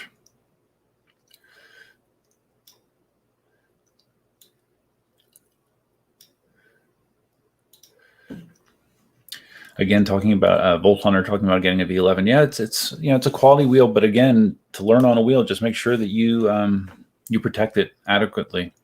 Some people are different than others. Like when I learned, it was like a 3-week process of me going out an hour or 2 at a time, and during that process, I really beat my wheel up. I fell like crazy. You don't want to do that with a $2,000 wheel, unless you have it really, really protected. That would be my only advice. And once you have the basics down, you can remove some of that protection. But I would definitely recommend protecting a very expensive wheel. That was one of the other negatives I felt with because I see people saying, okay, well, I'm getting my first EUC, I'm going to buy a Sherman.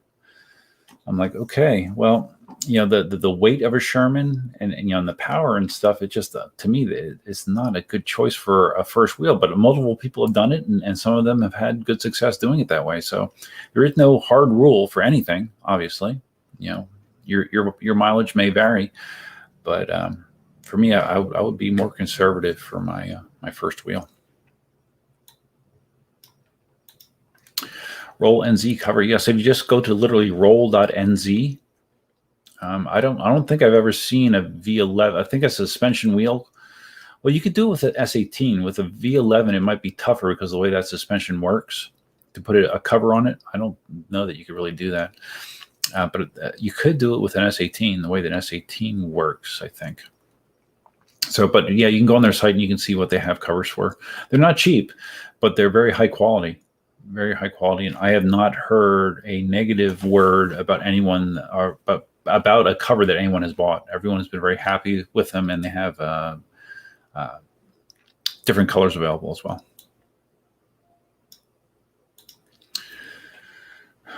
Live EUC channel. Yeah, well, there's a lot of people that live stream EUC stuff nowadays. Black Cobra does it. Ian does it. Random other people you'll see they'll come on live stream. So it's not that rare of a thing anymore. No sound. Oh, so no sound in that video? Oh, sorry. That sucks. Why not? I wonder why not. I'm trying to remember what video I put that. I think I put that in a video like 3 weeks ago. I had it embedded in the middle of the video. I don't remember the name of it, but yeah, it's in there.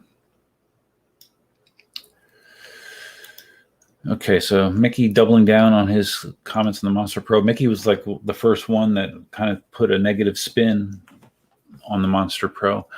So what do you think, Mickey, about the possibility that different revisions on the system board might change the behavior?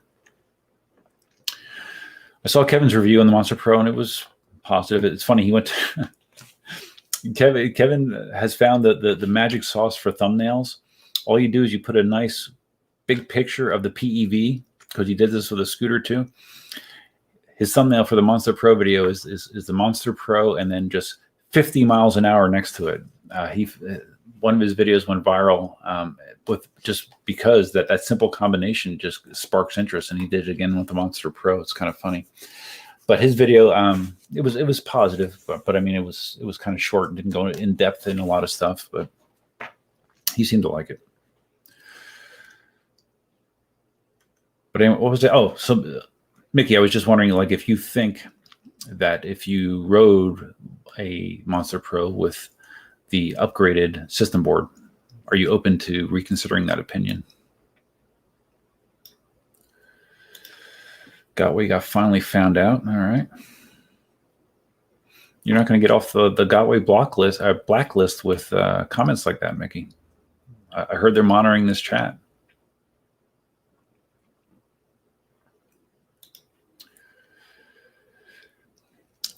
Shield says it's awesome what Jason is doing with the battery packs. E-wheels greater than Yuko. Yeah, it is. It is pretty cool that he cares enough to do that, because that's going to logistically and financially, that's going to be a big undertaking. And I don't know if any other dealers, or at least North American dealers, have the ability to do that. I don't know. Like I wish I knew, like, if like how many wheels e-wheel sells versus Yuko or Rev Rides. Like I'm curious if there's like this huge discrepancy, or if it's not that big. I have no idea. My guess is e-wheels still dominates the market as far as total numbers, but I'm not 100% sure.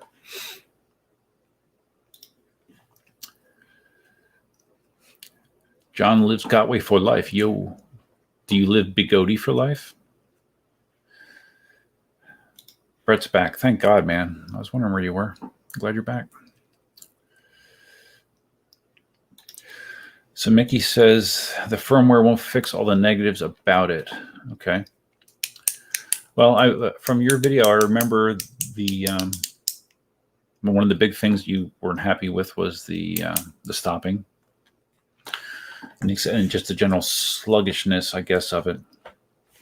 It seemed like that was one of the things that that was addressed.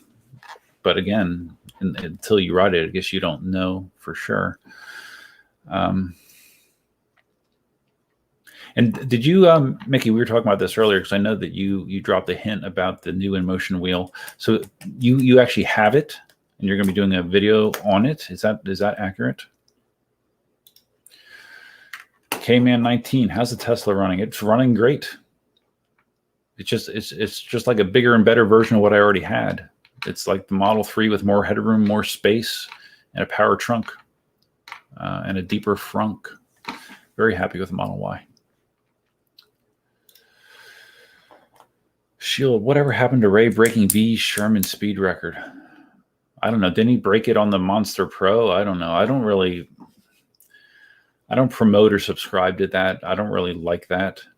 I mean, everyone makes their own decisions, but I think, chasing the top speed on EUCs is, I don't know, a little bit Darwinistic to me.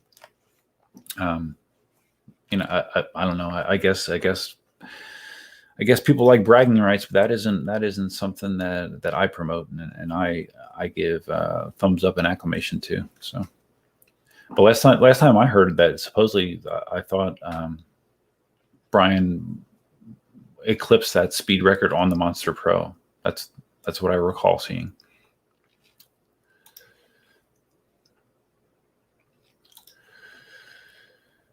Okay, so Mickey says, I've had the V12 since Christmas. I helped them develop it. Okay. Since Christmas, so that's 3 months. So you have obviously an early pre-production version. I would imagine that there's probably going to be a lot of stuff that changes, right? Is there any details? Or when are you going to like release a video on it, or are you not? Because I thought last thing I heard was Inmotion wasn't going to really say anything officially until like April timeframe, right? I think, I don't know. And is it going to be actually called a V12? Maybe you can answer that.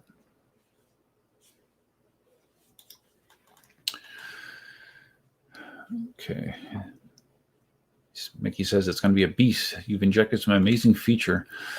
The one feature I'd heard about was the possibility of easily swappable battery packs. I don't know how true that is, but that is something that I heard thrown around there.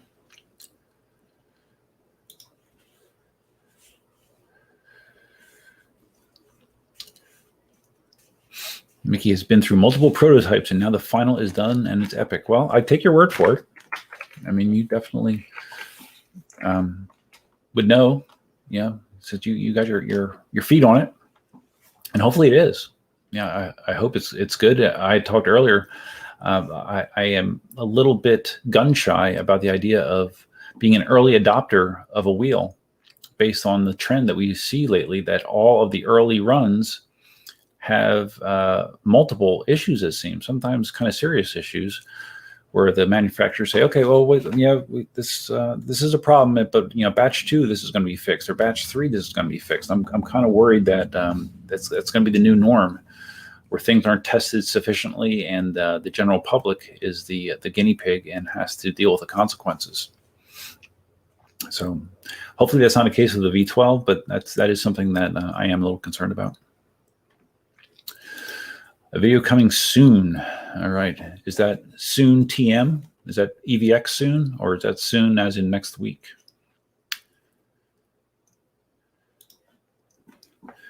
You can call it the Bishop. The Inmotion Bishop? Really? Okay. That's an interesting name. Shield says, will the V12 come with a built-in hair gel dispenser? I can only hope so. That is an important feature. We all need hair gel dispensers. Brett says, Duff, you were extreme with EVX on the MSP, 38 miles an hour. That was actually on my MSX. And I've actually since eclipsed that. There's a video on my channel. It was the last day I had the veteran Sherman. the demo veteran Sherman, the one that came from Marty. The last day I had that, I actually clocked 42.5 miles an hour. I have not gone that fast on my Sherman with the street tire. I do mean to do that at some point. Get out there and do a not top speed, because I'm not touching top speed, but a higher speed closed course run on the Sherman with the street tire, just for comparison's sake.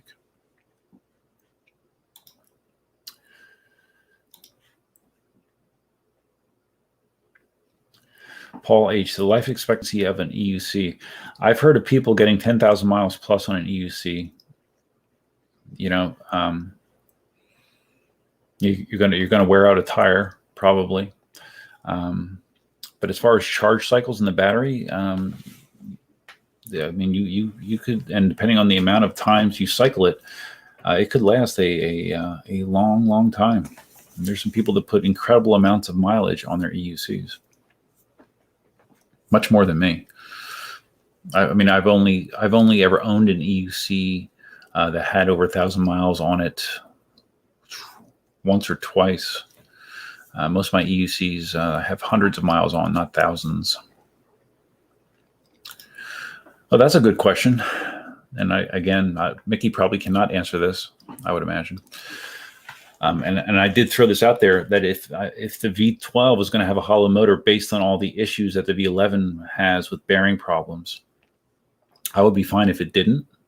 You know, the V10, everything prior to the V11 did not have a hollow motor, and they used a pedal hanger system that did not come loose like Gotway wheels. So, yeah, that is a good question. If you can answer it, Mickey, that'd be great.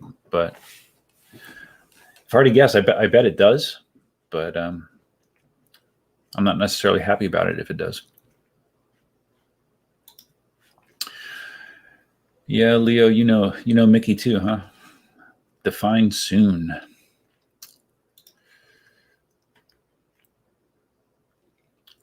Baby boy, how about the EXN? EXN has gotten a lot of positive spin. Again, the biggest, well, there's a couple issues with the EXN. Again, they had bearing problems. Hopefully those are fixed. Hopefully they're getting the upgraded bearings, you know, possibly Japanese bearings. Trolley handle, garbage, and the wheel is heavy. It's heavier than the Sherman. So, but a lot of people have said that weight is an advantage with, you know, open road riding. It feels very planted. When you have a wheel that's that heavy, it's going to feel planted to the road. It's going to feel very stable at speed. The downfall is if you live in a situation where you need to lift that wheel or move it vertically, it's going to become very difficult very quickly. So it depends on the situation. Like in my situation, you know, with the kind of riding I do, yeah, an EXN, I would be able to accommodate that without a big deal. Highest you've hit in the Sherman is 36. Yeah, I've had that happen as well, that I've looked down and I've been in the upper 30s, not realizing it. It's so easy to go fast on the Sherman. It really is. And it actually is a little bit of a problem because I'm getting more and more accustomed to riding fast on the Sherman. So I hop on the S18 or the V11, and I'm just naturally, I'm used to things coming past me at a certain speed. And you can't go that fast on a V11 or S18. So a couple times I kind of smashed into the speed warning on those wheels without realizing it. So I have to kind of, you know, make sure that I'm more conscious of what I'm doing on those other wheels. Paul H. put 3,000 miles in one summer. That's a lot of riding, Paul. Wow. That is a lot of riding. But I mean, you have these guys that, you know, like Zen in Vegas. He doesn't own a car. His EUCs are his only form of transport. And there's a lot of guys in New York City. It's the same deal. That is the only way they get around. So they pile up the miles like crazy. Mickey can't say anything more. Yeah, I figured that. That's okay. But yeah, if your video is coming out soon, that's great. Everyone will be looking forward to it.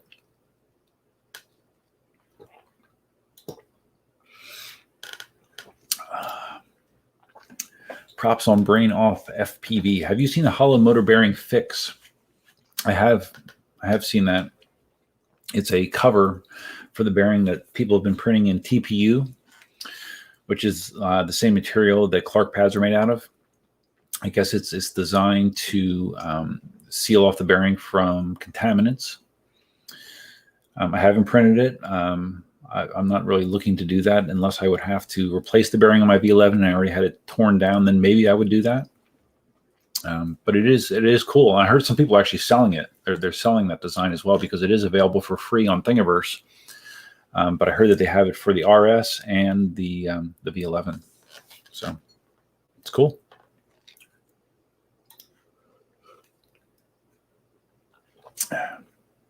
So Mickey says the Sherman is a better EXN. Yeah, no, that makes sense. Makes sense. Brett says there should be other countries making EUCs like Japan, Taiwan, India, Vietnam. Yeah, a Japanese EUC. I'd like to see Honda make an EUC. Can you imagine? Can you imagine what it would cost? Yeah, it would be interesting. But I think it's not a big enough market to interest them.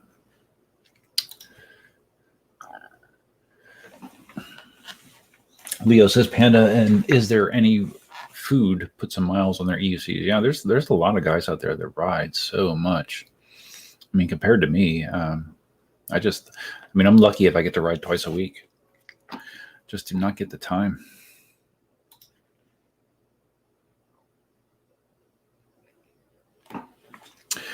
Slewdog says a V12 sounds cool, but anxious to see what Leper Kim has played with the next veteran Sherman. A Sherman Light would be cool. I heard a rumor that the next Sherman the next veteran was going to be a suspension wheel. I don't know, but yeah, it is going to be very, very interesting. Yeah, they have so much positive momentum now. I'm sure there's a lot of pressure to follow up with something that is equally solid. Because the funny thing about the Sherman is it's not really technologically, it's not an advanced wheel technologically. It just uses proven and reliable components. It doesn't even use 21700 batteries. It uses 18650s, which have a higher output rating, generally speaking, than 21700s. It does not have a hollow motor. It's a conventional motor. It's the circuit board is not cutting edge technology. It's just proven, reliable components put together in a way that allows incredible range and high speeds. And obviously, people like that combination. I guess having the latest and greatest is not a requirement. Range and speed and power, no matter what technology you're using to get it, seems to win. And Sherman found that formula.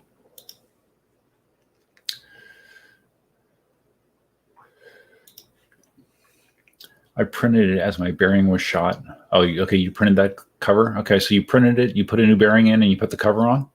So is that cover is it just a press fit? It just presses in? Yeah. But I mean, I looked at it quickly. I did not go in depth with it. Yes, we would love a Sherman Mini. Steve-O says that you saw a post about Ryan getting into other PEVs, possibly an EUC. Really? I had not heard about that. Ryan, for those of you that don't know, make very, very high-end, ridiculously high-end scooters, high-speed scooters. I mean, the EUC market is growing. So as it grows, there's the possibility that you could get more people interested in dipping their toes in. Mickey says your phone died. Did I miss anything? No, of course not, Mickey. It's only me. You didn't miss anything. Brett says, how many wheels do I have now? Half a dozen, I think. I have the V11 S18 Sherman 16X 9bot 1E Plus and the M103. Yeah, half a dozen wheels, 6 wheels, and then I have the 2 1 wheels, and then I still have my Backfire Ranger X1 electric skateboard, and we have the Dualtron scooter, Dualtron 2 limited scooter. And we have the, what was the other thing that we have? Oh, and we have Cindy's Mini Pro as well. So that's, when you add it all up, it's what, 10 devices, 11 devices. So yeah, I got a good stable. Oh, you know what? Here, before I forget, let's do the second shirt. Let's do the second shirt auction. Okay, for those of you that just came in, the way this works is in chat, I'm going to say voting opens now. After I type that in there, you put your number from 1 to 100. You vote one time. Put in your guess from between 1 and 100. I will then close the voting in a few minutes, and then we will see whoever gets closest to the number that is randomly generated. Okay, so let's voting starts now. 1 vote per person. Okay, there we go.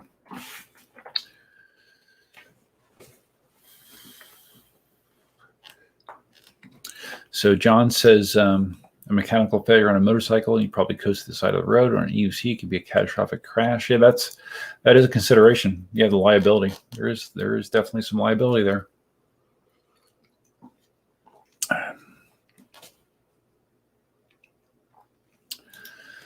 Leo says that there's a delivery guy in Brazil that does 50 to 60 miles a day. It's a lot.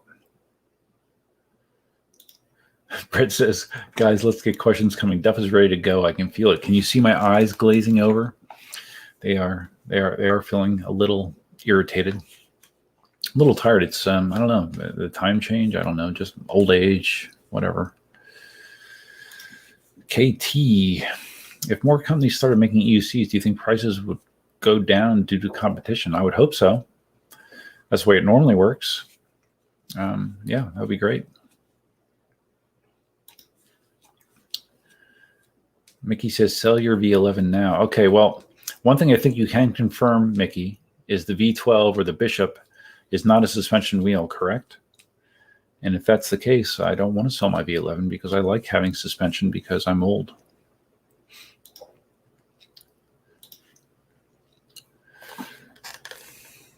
Mickey thinks prices will go up when other companies start. Why do you think that?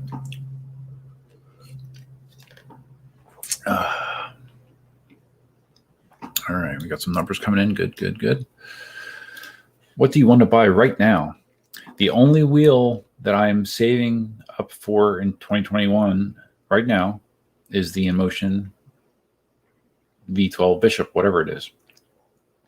But also, supposedly KingSong is going to be releasing a wheel in 2021 that is going to be interesting as well. So we'll see what that is. I haven't heard many details about that at all. So, but I can tell you that there is no Bugatti wheels on my radar right now. So, okay, let's see how we're doing here with numbers. We got numbers. No. Now, Brett, come on. Yeah, you heard me. I said 1 vote per person. You voted twice. Come on, man. Which wheel did you abuse most? How did it hold up? Well, the wheel that got abused most was my Ninebot 1E Plus that I learned on. I didn't have anyone teach me how to ride EUCs. I just learned by watching YouTube videos, basically. And there were some fundamentally stupid things I was doing that was preventing me from learning faster. That if I had the guidance of someone right there with me, I probably could have accelerated my learning curve quite a bit. But my Ninebot 1E Plus got beat to shit. I crashed that thing so many times, and to its credit, it held up and it still works. You know, the battery life is not so good, but it still works, which is crazy. The other wheel that I beat up badly was my M Super V3, and that only happened once I started trying to learn to ride backwards. Again, when I was learning to ride backwards, like when Marty and I learned to ride backwards at the same time, and when Marty would like bail and he lost his balance going backwards, he was able to step off and keep the wheel upright. For whatever reason, whenever I was going backwards and I would lose my balance, I would just jump the hell off the thing, and it would just crash and smash. And I mean, I beat the shit out of it. I actually bought after I learned to ride backwards on my M Super, I actually bought a new case for it. It was that beat up, so that took a lot of abuse as well. Leo says the issue with making EUCs is patents outside of China. Yeah. Isn't that one of the things that we talked about late last year is Gotway buying the original patent from Solo wheel, right? Didn't they? I thought that Gotway bought. I read that Gotway bought that patent and was going to kind of weaponize it to use it against their competitors. I've never really heard anything further after that announcement was made, but that was my understanding.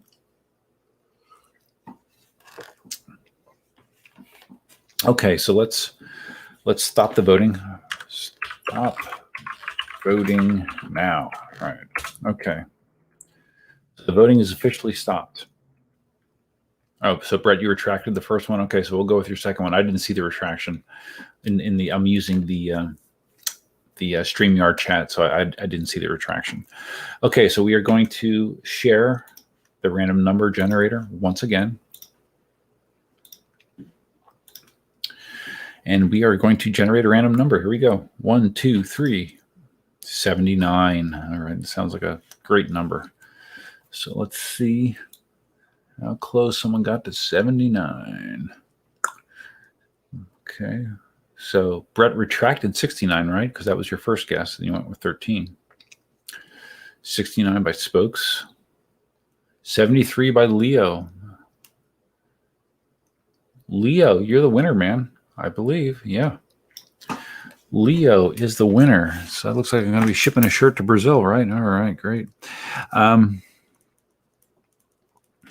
So again, I think you were here, Leo, but all you need to do is email me at duff@eucarmy.com, your name, your address, say, hey, it's Leo, and I will get that shipped off to you. Congratulations, man. I'm not sure if I ever shipped anything to Brazil.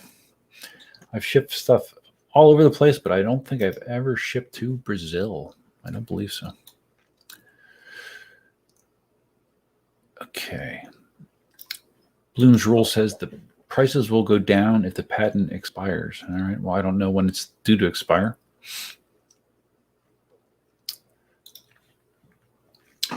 Shield 400. Same. I have the V12 in my sights unless Leopard Kim announces something. Yeah, that's true. Because if Veteran would announce a suspension wheel, just because I am sort of partial to that now, that could pique my interest. But I mean, the stuff I'm hearing about the V12 is very interesting, and I'm looking forward to finding out more. We'll see. It's good. It's great that companies are pushing the envelope. They're not just doing refreshes on existing technology, which Gotway's done for so long. They how many times did they refresh the M Super platform?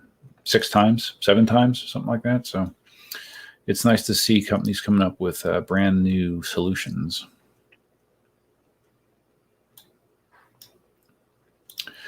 So John says, Ninebot owns the self-balancing patent. Yeah, right. Segway hasn't gone after one wheel for this tech. I think Ninebot will license the tech. Yeah, but my understanding was Solo Wheel owned the patent for what we would call an EUC.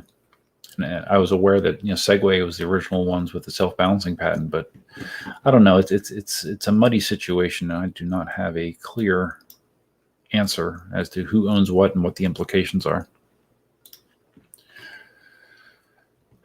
Slew Dog, what's your best guess for the price of the V12? More than the V11 would imagine? I don't know, because if the V12 doesn't have suspension, that adds cost. It's really, the driving feature in cost normally is batteries. If it has a big battery pack, the price will be more than a V11. The V11 has a 14 to 1500 watt hour battery pack. So if this thing has a 2000 watt hour battery pack, I don't know. But if what I heard about swappable batteries is a thing, I don't know. It's going to be very interesting. Very, very interesting. I just know that I am going to be saving my money, so I have the liquidity to do something if I want to, because there's some interesting stuff coming down the road for sure.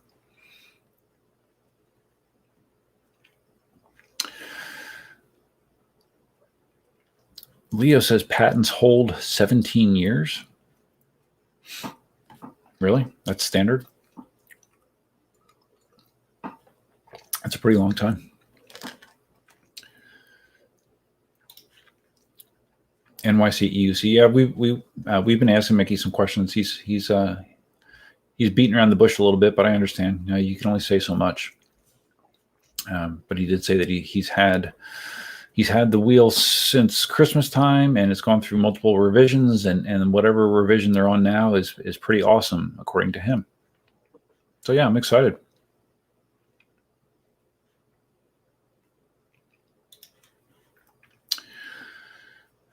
Mickey says the patent lawsuit was silly and got Bugatti nowhere. That's kind of the impression I got.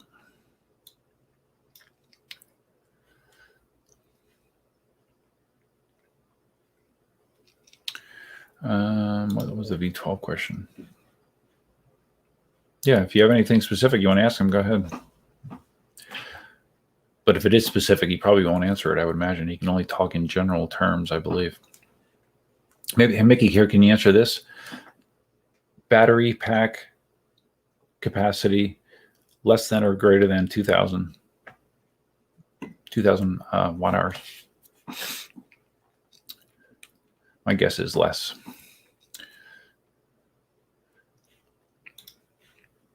Paul says, has anyone had issues riding on bike paths with your EUCs? Is it technically legal in the USA? That is answered with it depends. It depends where you live. It depends where you go. Like in, I know in California, certain areas that there are strict laws against riding on certain pathways and stuff, like along the beach. You're not supposed to have anything electric on there at all, not even a scooter. So it depends. I've never had, personally, down here in Florida, I've never had an issue. I've never been approached by anybody, law enforcement, regarding my riding. I ride on the roads primarily in bike paths, but I also ride in parks, bike trails and that kind of stuff. And I've never had an issue. That's not. I think it's. I try to keep my profile low. Obviously, I'm not riding 45 miles an hour and weaving in and out of traffic and drawing attention to myself. So that's not saying that I wouldn't have a problem, but so far, knock on wood, I have not had a problem. But I have heard of people in the States have issues and stopped by law enforcement, depending on the scenario. So you definitely are not immune to that in the United States.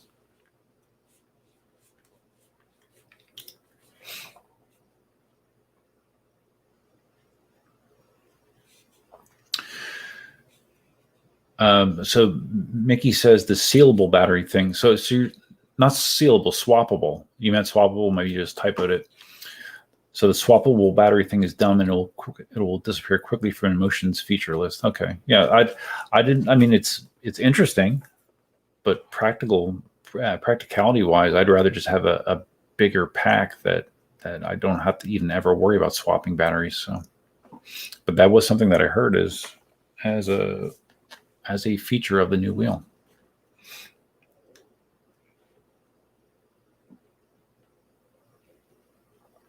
No, okay, you did correct yourself. Swappable. Okay. So Mickey, you're saying that there's other things in the wheel that you feel are significant as far as technologically, because everyone's heard it's supposed to be a 100-volt wheel.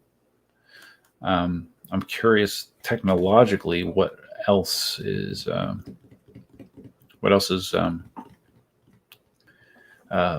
really an important feature set for you.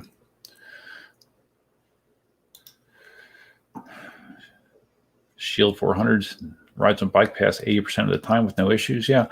Again, in those scenarios though, I always, and again, today was another scenario like that. I was riding in a park and in the paths, and I ran into a lot of pedestrians and a couple people on bikes, and I always slow way down, give them lots of room, announce my arrival if they do not realize I'm coming. I don't want to draw undue attention to myself.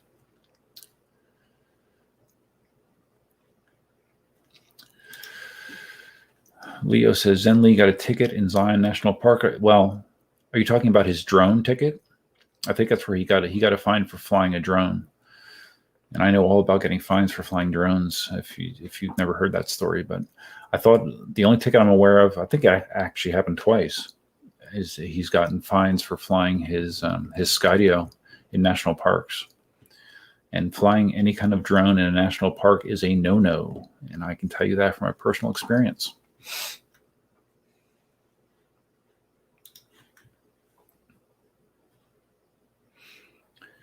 Oh, so Mickey says that the battery swapping would require you from taking the shell apart as usual and disconnecting wires as usual. Okay, well then that doesn't seem like much of a feature at all, because you can do that right now, right? If you just had a second battery pack, that's well, again, it'll be interesting to see the details, but that's not quite what I envisioned.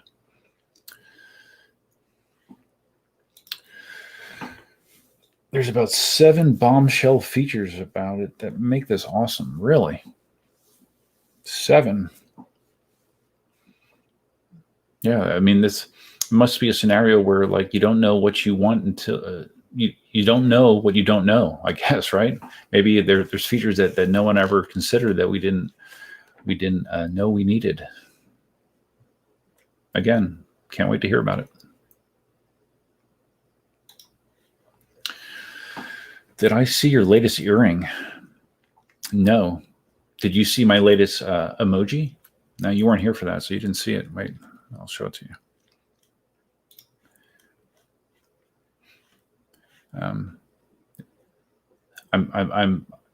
I applied to get membership status for my YouTube channel, Mickey. Basically meaning that people can pay to be a member of Duff's YouTube channel, which I'm sure is going to be in high demand. I mean, I might have to shut it down because there's going to be so much demand. Okay. You should get an earring that looks like this, Mickey, in my opinion. Don't you think? I think that will look really good as an earring on you, or a necklace. Something like that. Pretty cool, right? No, I didn't make it myself. I contracted somebody on Fiverr to make a few things for me. Okay. Zen. I knew you were going to say that. Zen is a dope. I know you and Zen have had a little bit of friction. I didn't know if that was still the case. Zen is he's a unique character.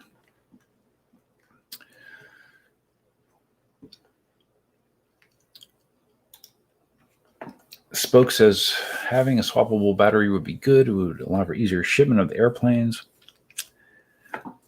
That part of it, yeah, that's interesting. That's an interesting spin on it. You know, being able to easily isolate the battery, there would be some advantages to that. But it sounds like from what Mickey said, that's not the case. You still got to open the wheel up to get to it. So that's, I don't know. I'm interested in seeing the implementation of that, even if it isn't one of the 7 bombshell features that Mickey's talking about. Shield, yes, I have heard about that. The FAA remote ID broadcast module required for all model aircraft over ½ a pound. I am aware of that. I don't know if that's something that they can implement via firmware. You know, because I have my Skydio 2, and I also have a older DJI drone. So I don't know if that's something they can implement via firmware or not. I have the original DJI Mavic, which hasn't been in the air in months. Senator Perry with the super chat. Nice, man. I think you've hooked me up before. Thanks, man. I appreciate it.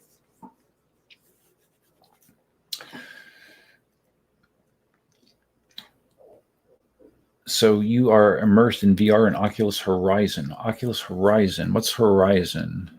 That's an app? I have not played that yet. No.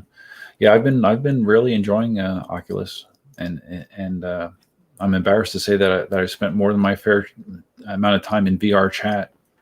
Not really that much as an active participant, but more a passive observer of the insanity in VR chat, which is something that you can actually play on your PC as well. I actually downloaded it via Steam, and I actually have played VR chat on my PC. It's not quite the same experience, but it's a crazy world. It really is.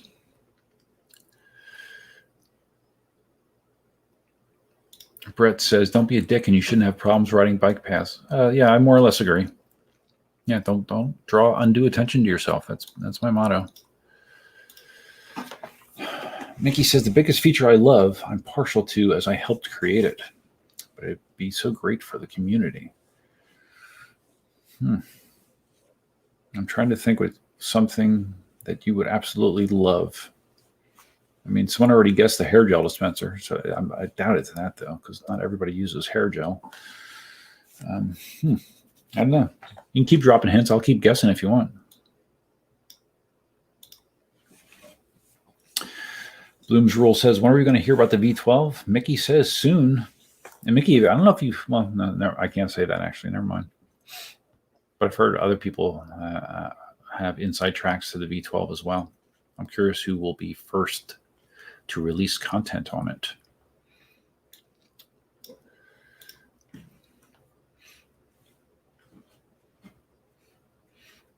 Oh, so you like my no-skill zombie writer? Yeah. I like it too. Slew Dogs asking about potential pricing in the V12. Again, I bet that is one detail that Mickey cannot provide. And I can understand why, because it's probably not finalized. Do you remember when the V11, was it? Yeah. When the V11 was announced, it was announced at, I think, $2,200. And then it actually, and my understanding is actually feedback from Jason, among other people, said that a $2,000 price point would be better. And they actually dropped the price to, right around $2,000. So I doubt that they would announce the price. I know that Mickey will not throw a price out there.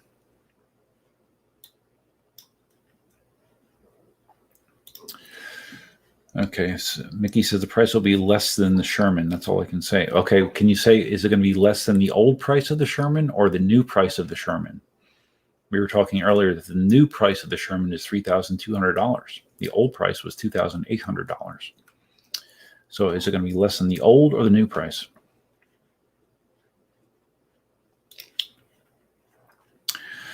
Mickey is thanking himself for, or thanking. He is referencing. He is the one that actually first got the Oculus Quest in front of me. Well, he's the one that mentioned it to me repeatedly. He has a regular or an original Oculus Quest. I have the Oculus Quest 2, but Mickey a long time ago just told me how awesome it was, how you would do virtual meetings in there and all that kind of cool stuff. And I sort of poo-pooed the idea because I don't really do any gaming normally other than the stuff I played forever, like Hearthstone and World of Warcraft on the PC. Haven't done console gaming in a decade or more. So I always kind of just kept it at a distance and never did it. And then one day I just I decided to order the Quest 2. And it really is, it's so different and it's so immersive. And I mean, if you've seen any of the videos I shot of me playing these games, I mean, you feel like you're in that environment. It's freaky. So yeah, thanks, Mickey. Better late than never, I guess, right? Oh, there you go, Shield. Great minds think the same, right? He also asked if it was lower than Sherman's original or new price.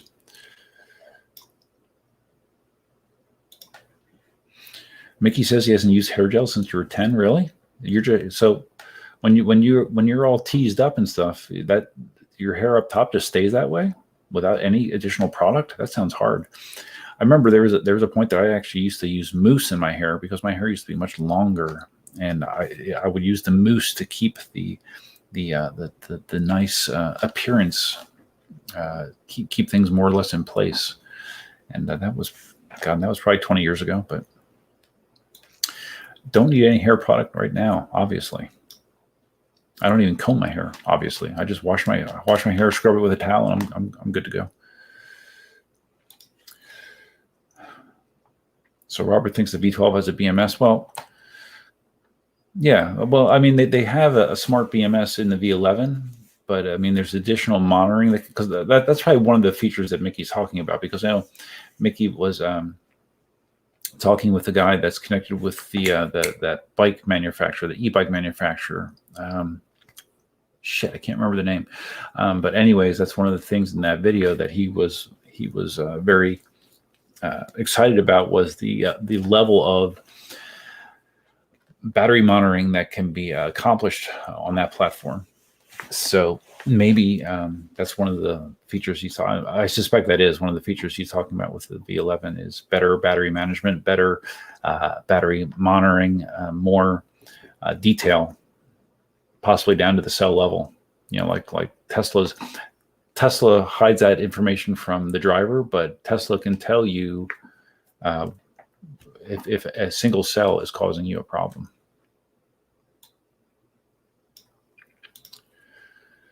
Leo says a pipe holder. Yeah, there you go.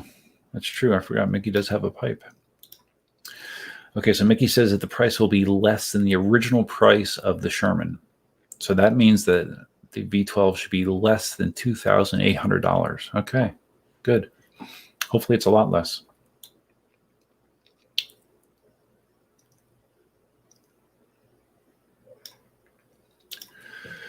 Paul H. asks, is it confirmed it will not have suspension? I believe that is confirmed.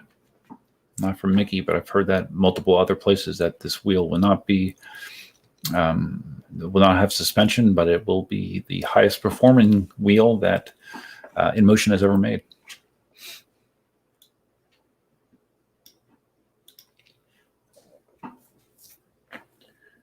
Oh, you bought the Quest 2? I didn't know you bought the Quest 2. Last time I knew you had the Quest. Okay, cool. Did you keep your Quest as well? Let your kids play with it or something, or your wife? Do you have the 64 gig or the 256 gig model? That's the big question.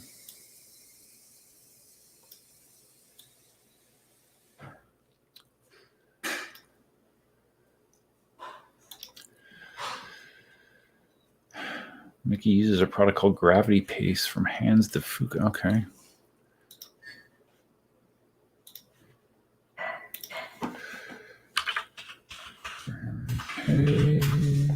You know I'm going to share this, right?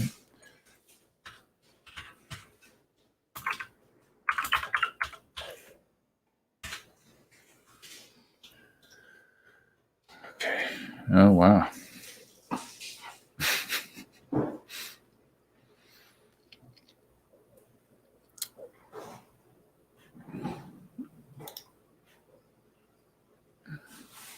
Okay, well, it seems like a lot of the pictures that I see have a hairstyle similar to yours. Let's show everybody.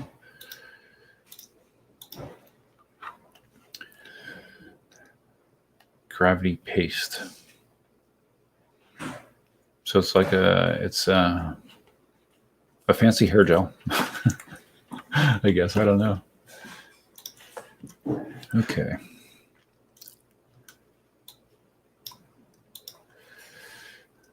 Ben had Marty back hair, or it's Backy. I'm sorry, it's Backy.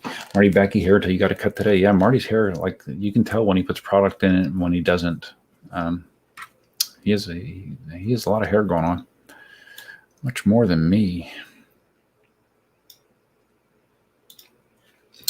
Oh, there you go. Yeah, Onyx. That's the name of the bike company. Hey, Cindy.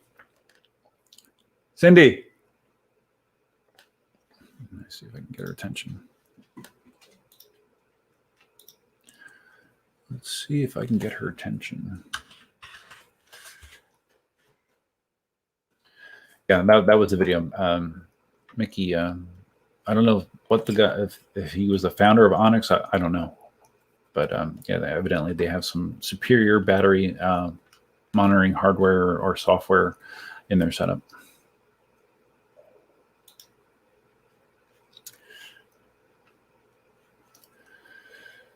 Mickey says, Sally, an accessible BMS is not one of them. The V13 will have it, though. Okay, wow.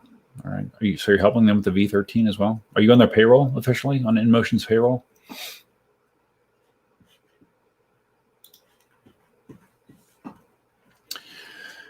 Maybe you should be if you're not, right? Oh, so Mickey, what do you? I don't think you commented on this. What do you think about Jason deciding to put his own battery packs in the Monster Pro, the EXN, and I'm not sure if it's any other Bigoti wheels, but what's your opinion on that? Self-driving EUC, well, there I have heard that there is not self-driving, but something along those lines. Believe it or not, that's all I'll say.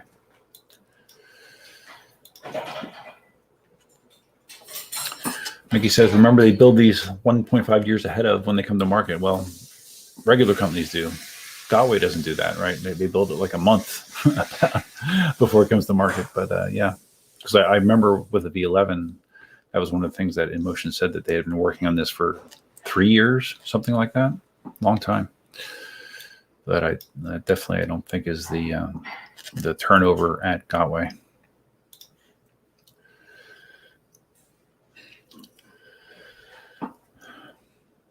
Mickey keeps every Oculus product ever made. Wow. It's cool, man.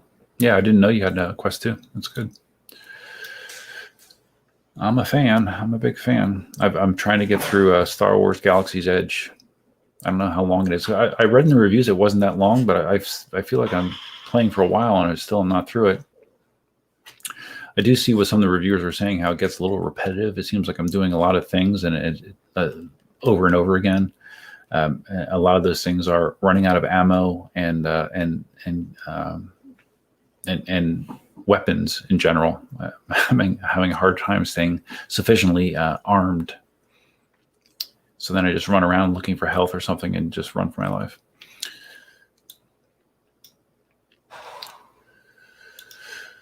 Okay, so it's now okay. So Hansa Fuko is natural, water soluble. Okay, good. I'll keep that in mind if I ever grow my hair long. Cindy is speaking. Cindy is going to make me a matcha. It's a Cindy. What I mean, a matcha. What would you classify that as? It's not. Is it tea? It's not tea, right? Yes. It is. Tea, Japanese green tea. Okay, it's Japanese green tea, but we got her a frother, so she puts like this whipped. Is it cream or milk? The stuff you add to it. Well, today it's just cream, but it's like you can do whatever. Okay. Well, anyways, it's good. It's healthy for you, but it's something that I like.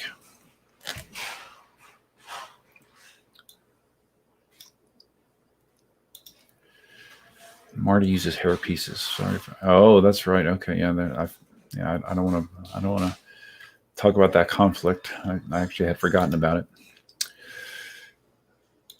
Brett says South Korea would be a good country to make EUCs as well. Yeah, they probably would be. I mean, look what they've done with automobiles. I mean, Hyundai and Kia, which are, I believe, owned by the same company. They've been making leaps and bounds. Okay. Oh, thank you. Brett says hi. You know I'm sick. Yeah, Cindy's not feeling good. Yeah, did you hear Hyundai is coming out with an all-electric car as well, and at least the prototype or the initial model that the reviewers got to drive seemed cool. Looked more like a regular conventional car than like a Tesla, but it seemed cool. And VW or Volkswagen is coming out with an all-electric car as well, the ID.4, which is supposed to be a competitor for the Tesla Model 3 or Y. More competition, the better. But I still feel very good and confident in my decision to stay with Tesla.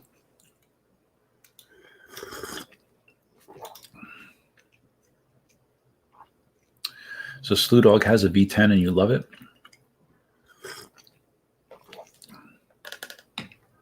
This is good. Yep, V12 does sound very interesting.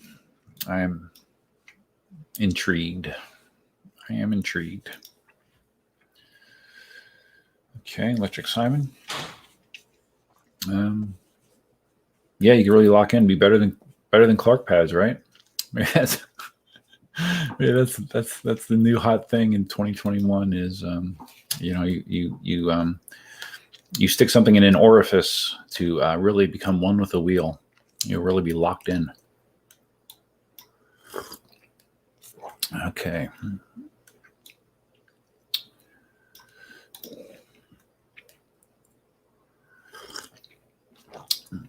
So in regards to what I said about Jason, I asked Mickey's opinion about Jason stepping up and contracting with a third party to make battery packs for the Bugatti wheels.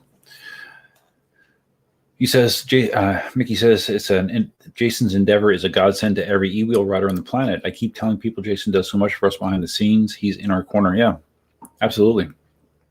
Absolutely. Oh, here's another question, Mickey, and you weren't here earlier when I mentioned this.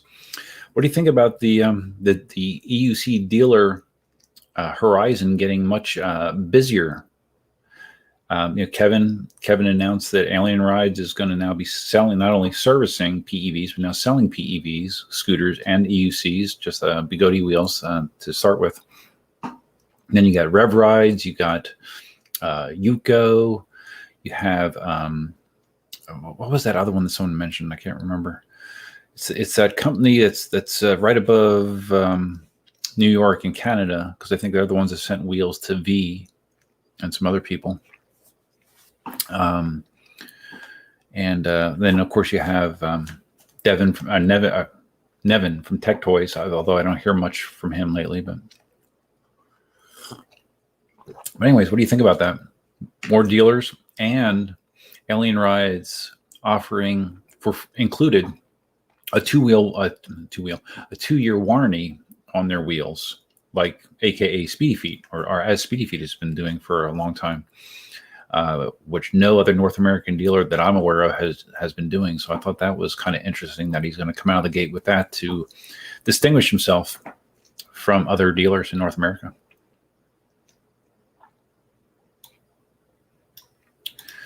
Cameron Massey, what did I miss? A lot. I've been streaming for 2 hours and 26 minutes, so you're going to have to come back and watch the replay on this.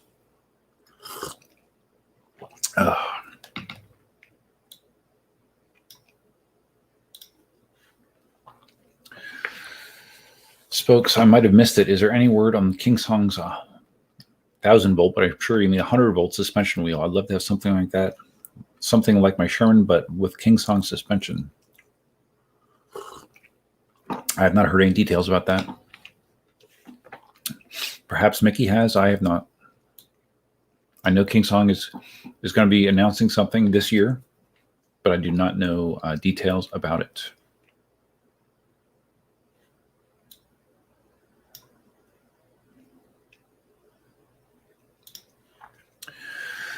Leo says the first reviews of the VW ID range are not so positive. What did you see was negative about it? I watched the Fastlane reviews. Had a similar battery size-wise to the Tesla. The performance was not great. I mean, it was decent. Any electric motor car is going to have good torque, but not Tesla-like. The one that they tested was only a rear-wheel drive model, I believe. But fit and finish and the features, it looked cool. I had heard no mention of price either. I don't know what it's going to cost. But I'm curious what you heard that was negative, because I didn't hear anything overtly negative in what I saw. Excuse me.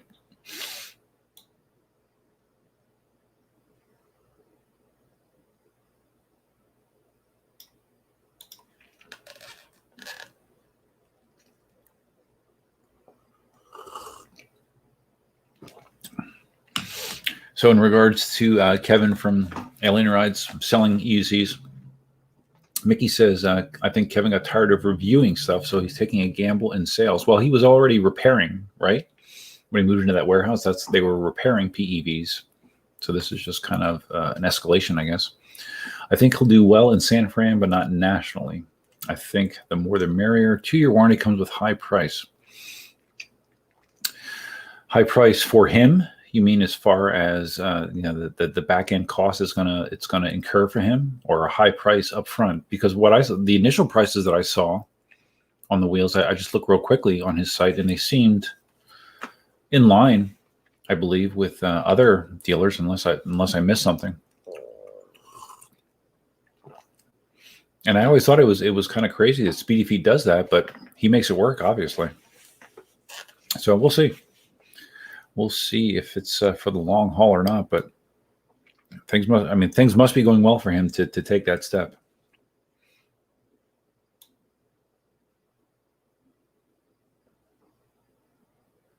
Just reading here. Okay. Nope. Again, Mickey has all kinds of information as long as you don't need any details. KingSong has exciting stuff coming. Can't say what though. Okay. Can you say gyroscopic effect, Mickey? Can you say that? I can say that, right? What that exactly means, who knows? Brett, this is an interesting question. I don't know how much we want to debate it. Why is Marty Backey wearing Yuko shirts and not e-wheels? Well, I can tell you a very simple reason. E-wheels has not sent Marty shirts. Rose from Yuko evidently is making a push to get their product and their name in the hands of some YouTubers. They're definitely doing that, and people are noticing. I don't, as far as I know, I don't think Marty has any issue with Jason and eWheels, but I think that Yuko, they're on the West Coast, and they are making product available to Marty easily and quickly. Something he has not been able to consistently get with eWheels, because eWheels typically has a bunch of people that are in the chain as far as evaluating wheels goes, and lately the trend has been for everything to go to New York City first. With Yuko, Marty gets priority, so I'm sure he likes that. So I don't know if it's going to be a long-term thing or what, but I know he's been happy with the arrangement so far. It's not like they pay him or anything, but they just get him wheels to try. And Marty loves new wheels. We all know that, right?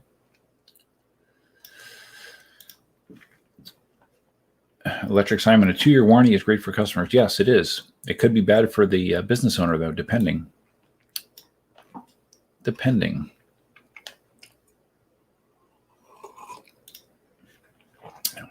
Shield 400 says your neighbor test drove the new e-Jaguar. I had not heard about the new e-Jaguar. Insanely fast. I'm sure it is. I'm sure it's also insanely expensive.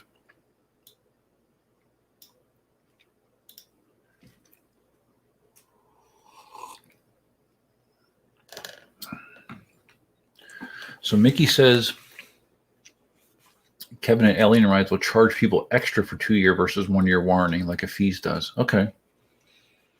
If that's the case, that wasn't explained in the video where he mentioned it.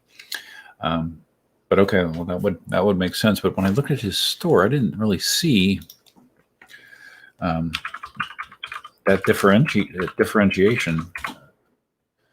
Let's see here. Let's see, Monster Pro. If I'm gonna, yes, like for the Monster Pro, he's showing it as $3,489, $3,500. Okay, so.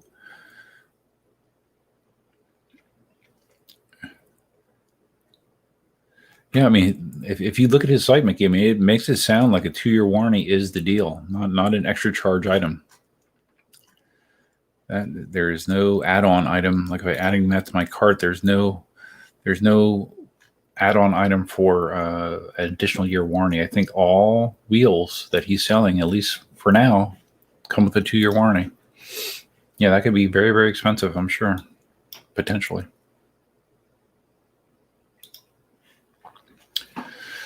If he isn't charging more, he's a dope that will begin losing income and eventually go to a 1-year. Oh, Kevin's not a dope. Come on. Like I said, Ian's been doing it. He doesn't charge more. I don't know. It's hard with the exchange rate to see if his wheels would cost more than the normal price. But yeah, he's been doing it from the get-go.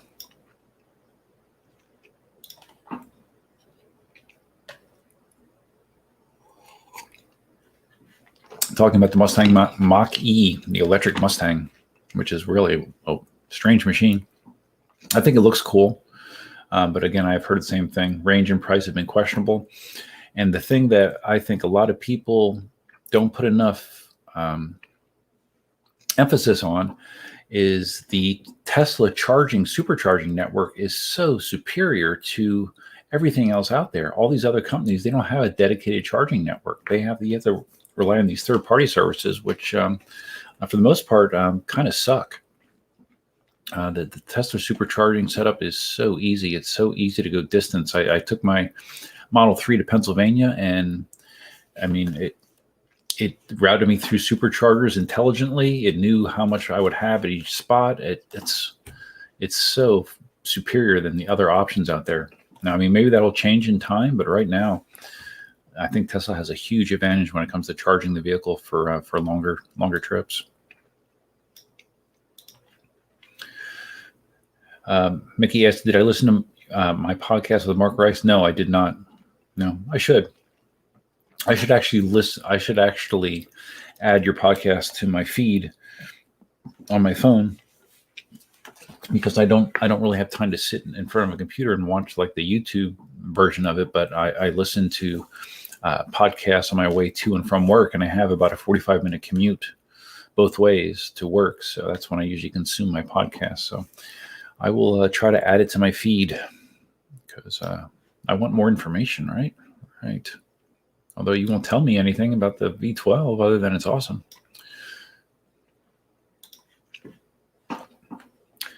Spokes, how are folks finding others to group ride with? I've been wanting to ride with others here from Central Florida, but it seems dead. I checked meetup groups, Facebook. What platforms work for you? A lot of riders use Telegram. Telegram would be a suggestion there. In my area, again, it's similar. Although I would think in Central Florida, if you're near Orlando, there's a lot more people. But I'm not the type that needs to ride with somebody. I know that a lot of people really love that social aspect of it. I'm kind of take it or leave it when it comes to that. But I would think in Central Florida, if you're near Orlando, there would be more options. You might want to check out Telegram, which I have, but which I do not check as regularly as I should, just because I found it overwhelming. So much activity. Like, I'm a member of the New York City Telegram group. That thing generates like thousands of messages a day. It's insane. It's like a full-time job to keep up with the threads. I couldn't do it.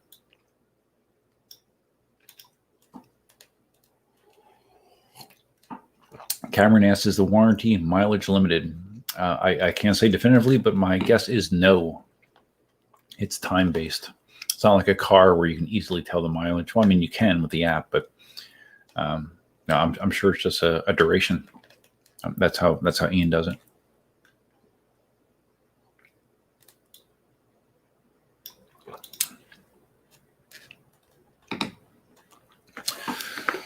Mickey thinks that eWheels will test a 2-year warranty for a year, but probably go back. Not personal, just business. Maybe that was the thing that intrigued me the most. That, you know, with them putting that out there, that's a clear selling point. You know, if you're going to buy it from dealer A and you get a 1-year warranty, dealer B gives you a 2-year warranty for the same price. There's a good probability you're going to go with dealer B, right?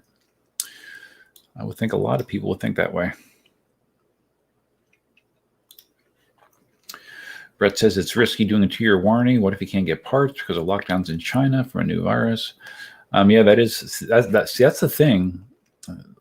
But although he has been doing repairs already, so I assume he's already been establishing part suppliers, and he has a decent part inventory, because that is obviously needed. I mean, you need to have a lot of freaking parts. Because if you don't have the part, trying to get it from China is going to be a long process. I don't know if you've seen any of Ian's week-long recap videos. That's one of the things he talked about at one time, is the difficulty with sourcing parts from these Chinese manufacturers. It's a nightmare. So that's definitely a big hurdle to servicing EUCs in the United States.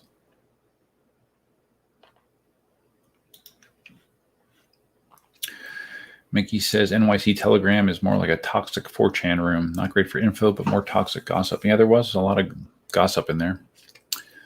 Seemed a little lowbrow, to Let's put it nicely.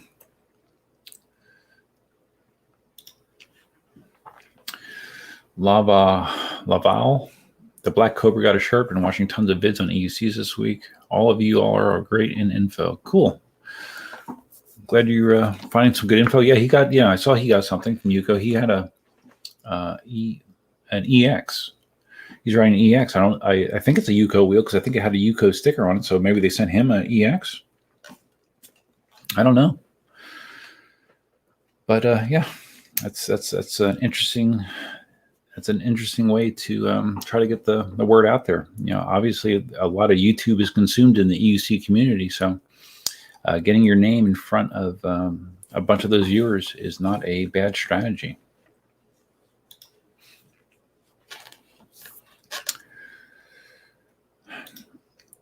Slew Dog says, for the high prices of new wheels, you would think 2-year warranty would be the norm.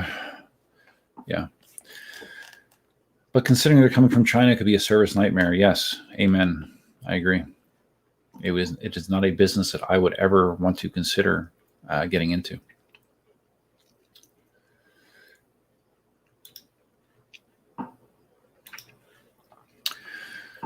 Electric Simon asked Mickey how he's been testing the V12 without anybody knowing. Sneaky midnight rides. Yeah, maybe it's like down here where I live. There's a test track for, I think it's Ford or whatever. So sometimes in this area, you will see cars with Michigan plates that have those camouflage wraps on them that make it like difficult to identify the body lines and the final styling. And you'll see them driving around here. Maybe that's what Inmotion did with the V12. Like they have it in camouflage somehow, so you can't really tell what it is. Who knows? But Mickey's creative.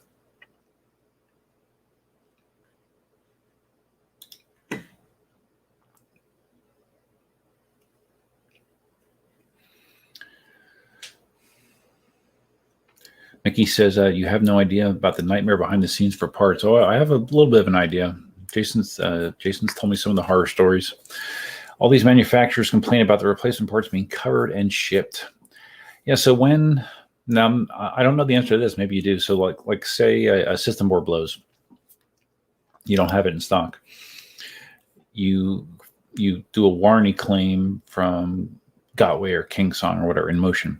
So who pays the shipping to get it from China? The dealer or the manufacturer? Because that would be ridiculously expensive.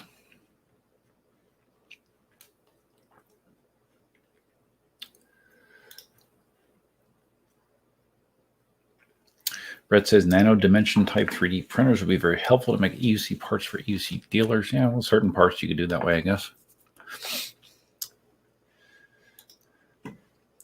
Mickey's so someone asked Mickey, like, how are you able to test the V12 without anybody knowing?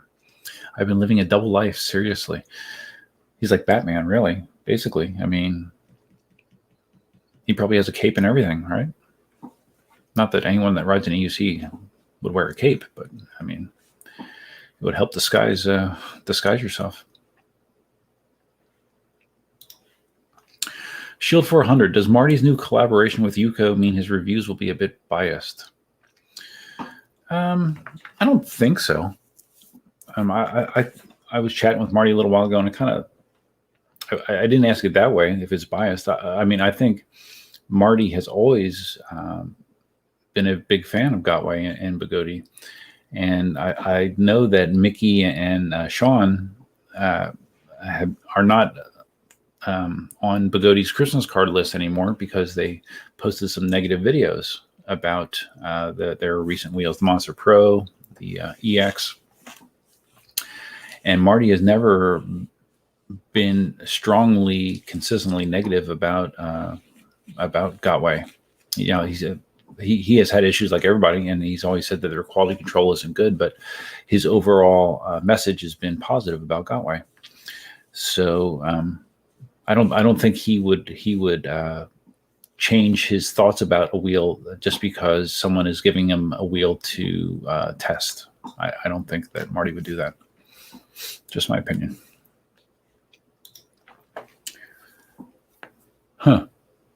Okay, so in regards to the parts that the dealers get from the manufacturers, Jason pays the shipping. The dealer pays the shipping. So when they're shipping a single part, how does that come across? Air freight? I mean, the expense would be, oh my God, terrible. Terrible. Because otherwise, I mean, if you send it by ship, it'll take forever. So I would imagine it has to be air freight, right? Sulu Dog saw my colonoscopy prep drink video. You should have added extreme voice after every sip. I should have added a dry heave sound after every sip. That was brutal. I'm so glad I don't have to go back for 5 years. It was not fun.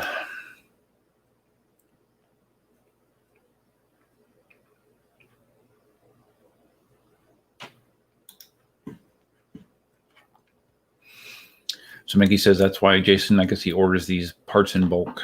Okay. But he orders them in bulk and they come over by a boat. That's a long wait. So Mickey he is like Batman. He just goes out at night after 10 p.m. all over the city. Wow. Crazy. This is just insanity, man.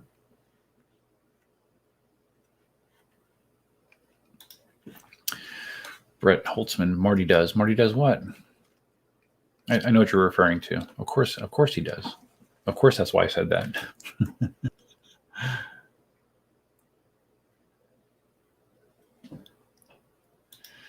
Mickey's friends with everybody. Everybody loves Mickey.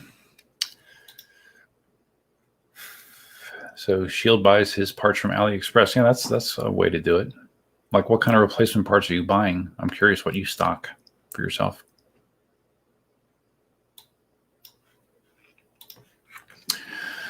Brett says Jason is a top-notch dealer. I trust his products are safe. Yeah. Like I said, this whole outsourcing the battery thing. I mean, if you ever had any question about Jason caring about the quality of what he is selling, I mean, that should answer the question for you. He is locating, sourcing, and doing all the legwork that's going to be required to make this happen. And I'm sure it's going to be considerable. I am looking forward to seeing all of the details on the final packs that they come up with.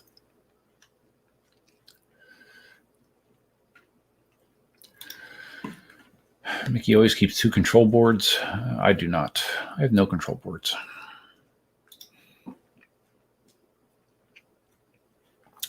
Simon says, nice stealthing, really exciting that Inmotion are working with you on this and listening. Bodes well for the industry moving forward. Sure. Mickey says Gotway changes theirs every 2 weeks, referring to system boards. Yes, they do. They do appear to have revisions. It's like revision of the week. Of course, if Gotway wasn't so ass backwards and still require you to plug up a Bluetooth programmer in to upgrade their firmware, the fact that they do not allow you to update firmware with an app is asinine. Okay, it's ridiculous. I mean, I heard that the explanation was they don't want people stealing their firmware, stealing their technology. Come on, everybody else does it. Allow customers to update the firmware with an app with their phone. It is totally stupid that they don't do it. Veteran does the same thing, unfortunately, because they're ex-Gotway guys. Same deal. Let people update the firmware with an app.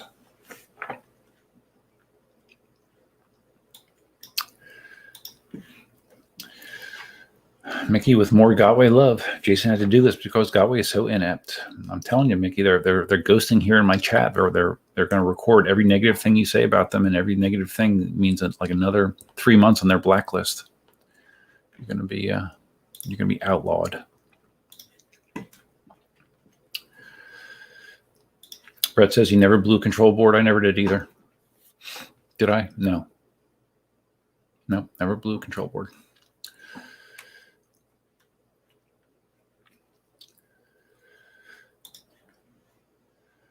So Shield gets mostly body parts, spare pedals, blah, blah, blah. Cool.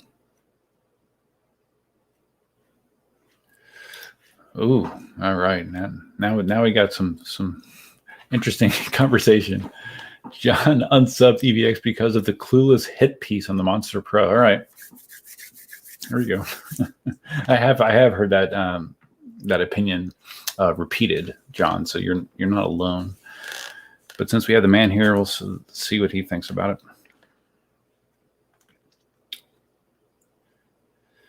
And while Mickey's crafting his response, I'll be right back.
Oh, okay.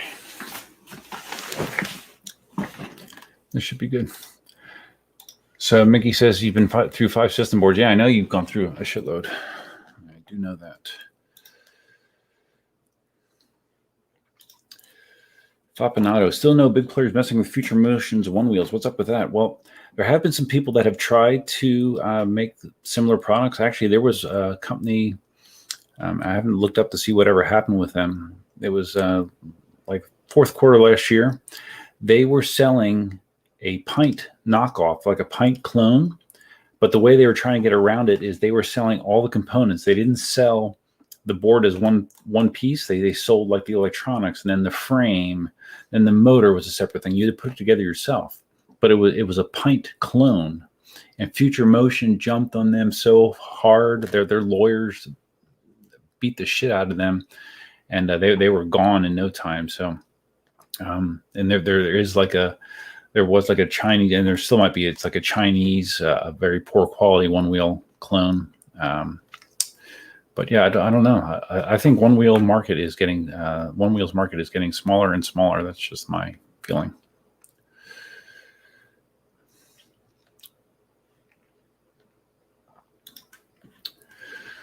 Okay, so this is Mickey's response to John and Mickey's clueless hit piece on the Monster Pro. Yeah, I'm clueless because I point out a bad quality product from a company we all used to love. Clueless to be honest about a wheel that feels nothing like a quality machine. Gotway lost their way. Okay.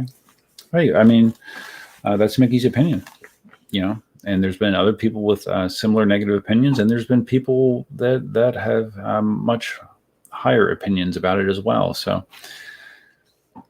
the opinions are like, the saying, everyone has one. Everyone has an opinion. It's just a matter of whose opinion aligns with your use scenario the best, I would say, really. People in New York City are aggressive riders, high-speed riders. Marty, who is definitely not that, basically fell in love with the Monster Pro. Of course, I mean, it's not a surprise, right? But again, his use scenario is dramatically different. So opinions will vary.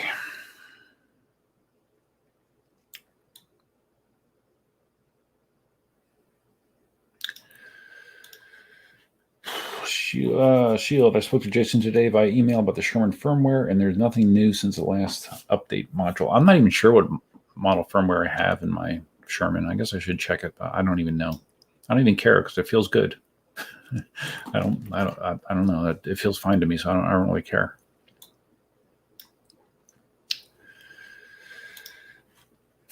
Mickey says KingSong and Inmotion and Veteran all focused on one wheel and did well, all things considered. Well, that's always been the I mean, to me, that's been one of the rubs on Gotway is they just throw products out and it's against the wall and see what sticks. Their turnaround is ridiculously fast, and it results in the bad quality control and bad decisions that we've seen, somewhat dangerous decisions depending on the situation. So yeah, there definitely is a different attitude there when it comes to Gotway and everybody else.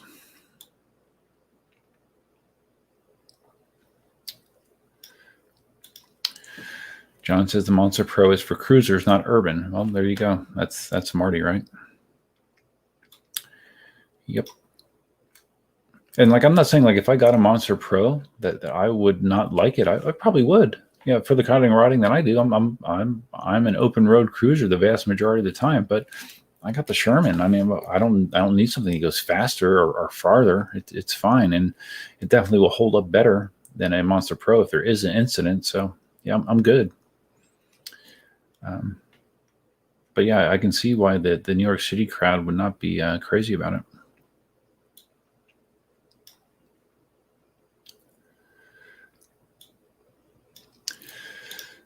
Okay, Mickey says it's just my opinion from my perspective since riding since 2015. Yeah, me too.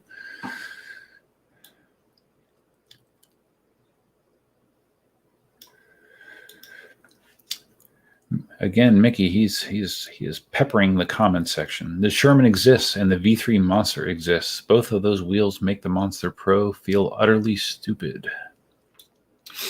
I will say that the Monster Pro visually, I think, is an upgrade from the Monster V3. I think, yeah, it looks cool. It's too bad that its durability hasn't been improved, but I think it looks cool.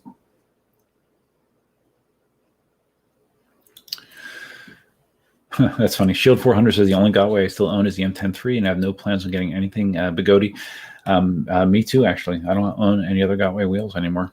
Although I did the last Gotway wheel that I owned was the MSX, and that thing was great. I loved it. It was great. I sold it to the guy and his son that came down here from Philly, Igor, and he's been loving it as well. So that was a great wheel.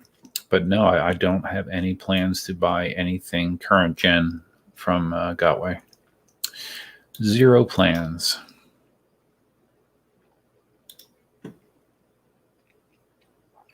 Oh, wow, this is interesting.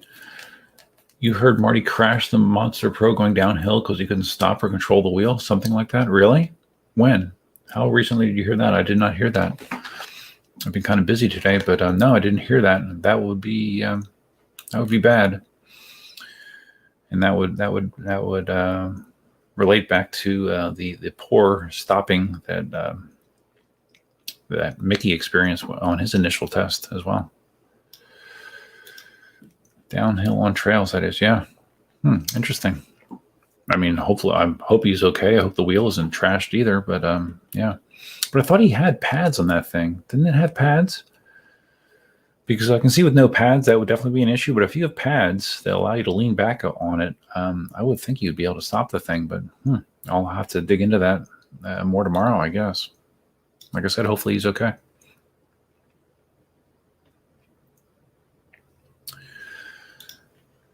Simon says Gotway boards need fuses like KingSong. Well, yeah, Veteran added a fuse after their initial run as well.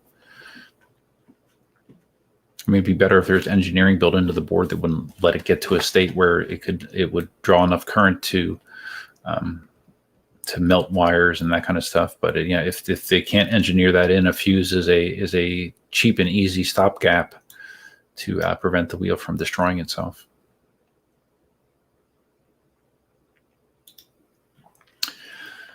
Brett thinks the Monster Pro is too big for Marty. Really? Well, if it's too big for Marty, then it's too big for a lot of people. It'll probably fit me good. That's one of the things I like about the Monster. My Monster Gen 1 was it did fit me with my big long legs. Finn's here. Hey, Finn. What's up? It's probably pretty late there. Man, isn't it past your bedtime? There's a guy that has some experience with V11 and hollow motor bearings failing.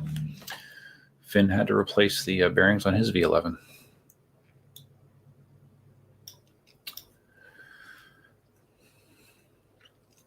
Slew Dog says not much Future Motion can do with a new wheel, making it faster, bigger battery. See, I think also Future Motion is limited by the fact that it's an American company. I think, they are capped. I don't think that they can do much more. And I don't really know that I would want a one wheel that could go 30 miles an hour. I just wouldn't. I think that the fastest I've ever gone on my one wheel is maybe 16 or 17. Just where you start to get the tilt back. I don't know. I mean, the one wheel is what it is. I love the riding experience on one wheel, but I really think that they are going to consistently lose ridership to EUCs. That's just my feeling.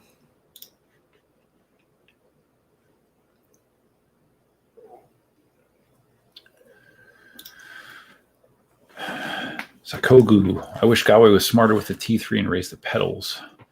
They seem to be doing a lot of other good steps forward with it.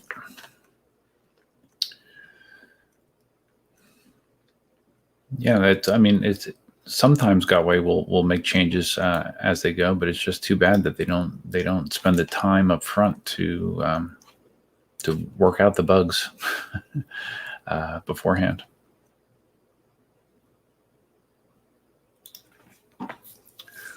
Marty's latest spike pedal video, he said it was too heavy to correct his balance before he fell. Okay.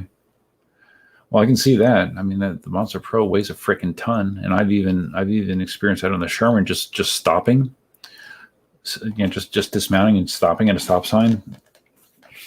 I'm used to wheels physics being a certain way, and with the Sherman, once you go past a certain degree, it's not coming back. You're not going to hold it up with one leg, and I realize that. So I'm much more conscious about that now. And I can see the same thing with the Monster Pro. If you hit a certain angle, guess what? The thing is going down. It is heavy. You can't just flip it back up. So.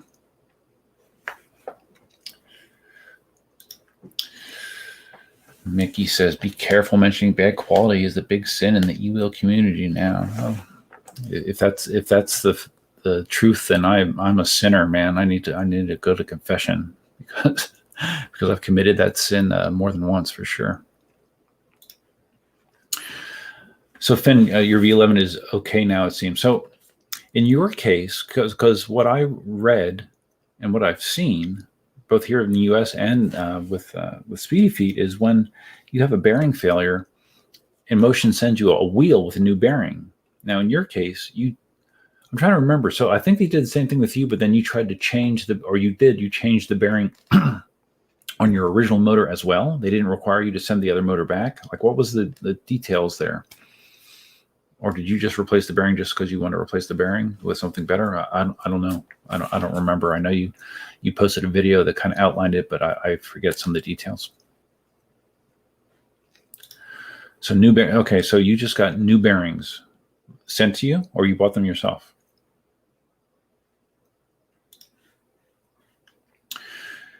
Jet Rooster says, are Clark pedals for the veteran raised compared to the stock pedals? I do not know that answer. Mickey might, because I know he has a relationship with Clark. I agree. Brett says the one wheel is squirrely, 30 miles per hour or better. Yeah, no thanks. I don't want to even get close to that. I don't even want to think about that because of the side stance. If you go down side stance that fast, you're goodbye collarbone for sure, and probably shoulder joint.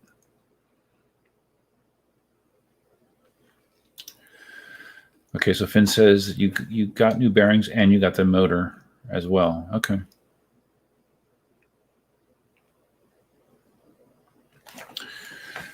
Okay, so Finn, you got a new motor and it works. So you got the new motor, but you put new bearings in the old motor, and you just kept the motor they sent you as a replacement as a spare? Is that what happened? That's what it sounds like.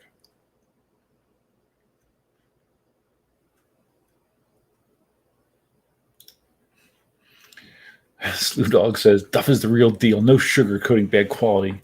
If it's crap, Duff will tell us. Duff even went after DD franchise after closing the lobby.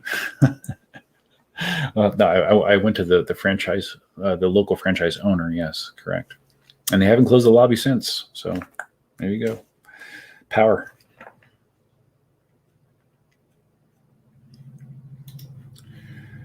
Okay, so yeah, so Finn has 2 motors now. So the bearings you put in, were they bearings that Inmotion sent you, or did you research and get upgraded bearings yourself, like better quality bearings?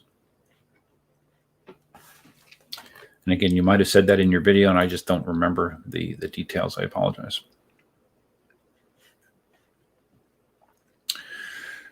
Okie dokie. I mean, I gotta finish this video yet, guys. I have to process this video and then upload it, because I mean, I know you guys want to see me riding an N10-3 around, right? And the 16X. For sure.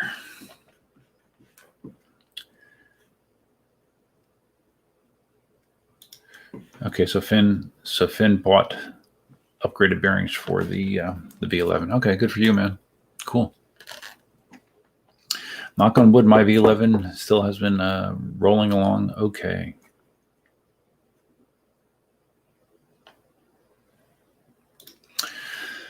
Shield says he's tried all kinds of pads on your wheels. I just don't like them. I feel much more comfortable without any pads. So the new Clark pads do look nice. Yeah, I think the Clark stuff is great. And depending on your riding style, I think it's a big advantage. You know, if you're an aggressive rider, you want to accelerate fast and brake fast, or you know, you're a curb jumper, or you know, like a Phantomus, a BMX bike jumper. Definitely have a good use. I've never ridden with pads. You know, beyond what's come with an EUC, and that's, I'm not saying that because that's like a badge of honor. It's just I don't really have the need for it with the kind of riding that I do. That being said, I do have a pair of Psy pads. I can't remember what they're called.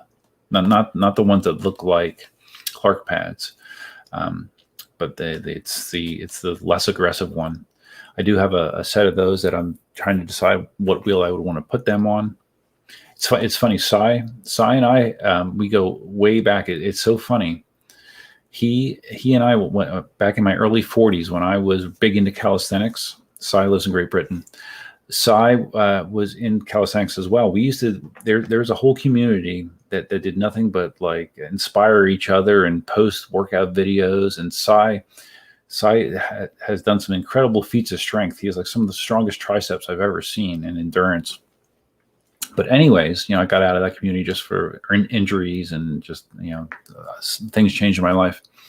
But then Psy all of a sudden starts asking me questions about EUCs. He started getting interested in EUCs. So that, like, we started talking again. It was very funny. And then not that long after he got into EUCs, he started asking me about 3D printers, which I've been into as well. So it's funny that we kind of follow the same trajectory.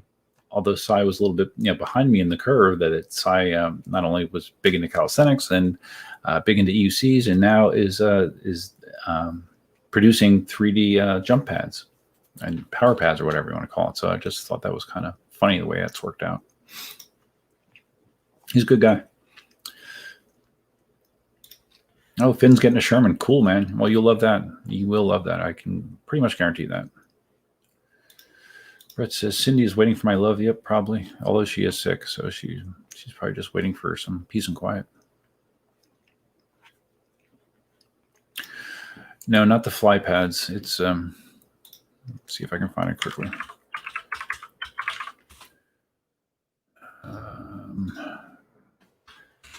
Dangerous when I try to rely on memory. I don't remember size.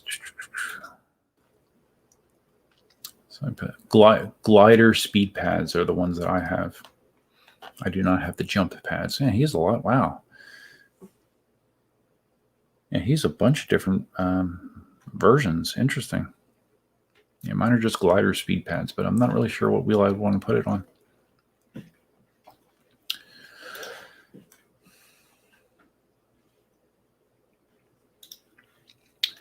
Finn has the side pads. Yeah, I have those too. He loves stud foot pads. Yeah, I'm a big fan. I have the Merlin Fish spiked pedals on my V11 and the Sherman. Yeah, big fan. So, okay, guys, 3 hours and 9 minutes. I think that's long enough. I need to, like I said, I need to get the video finished that I shot today. I appreciate everyone that stopped by. If you were one of the winners of the shirts and you are still on this stream, be sure to email me at duff@eucarmy.com. Give me your name and your address, and I will get those in the mail to you. I appreciate everyone that participated tonight. Feel free to leave your feedback in the comments below if you're watching this on replay. And it also will be available as a podcast. We'll get it up sometime tomorrow. So that's all I have for you for now. Thanks again. Until next time, Duffman out.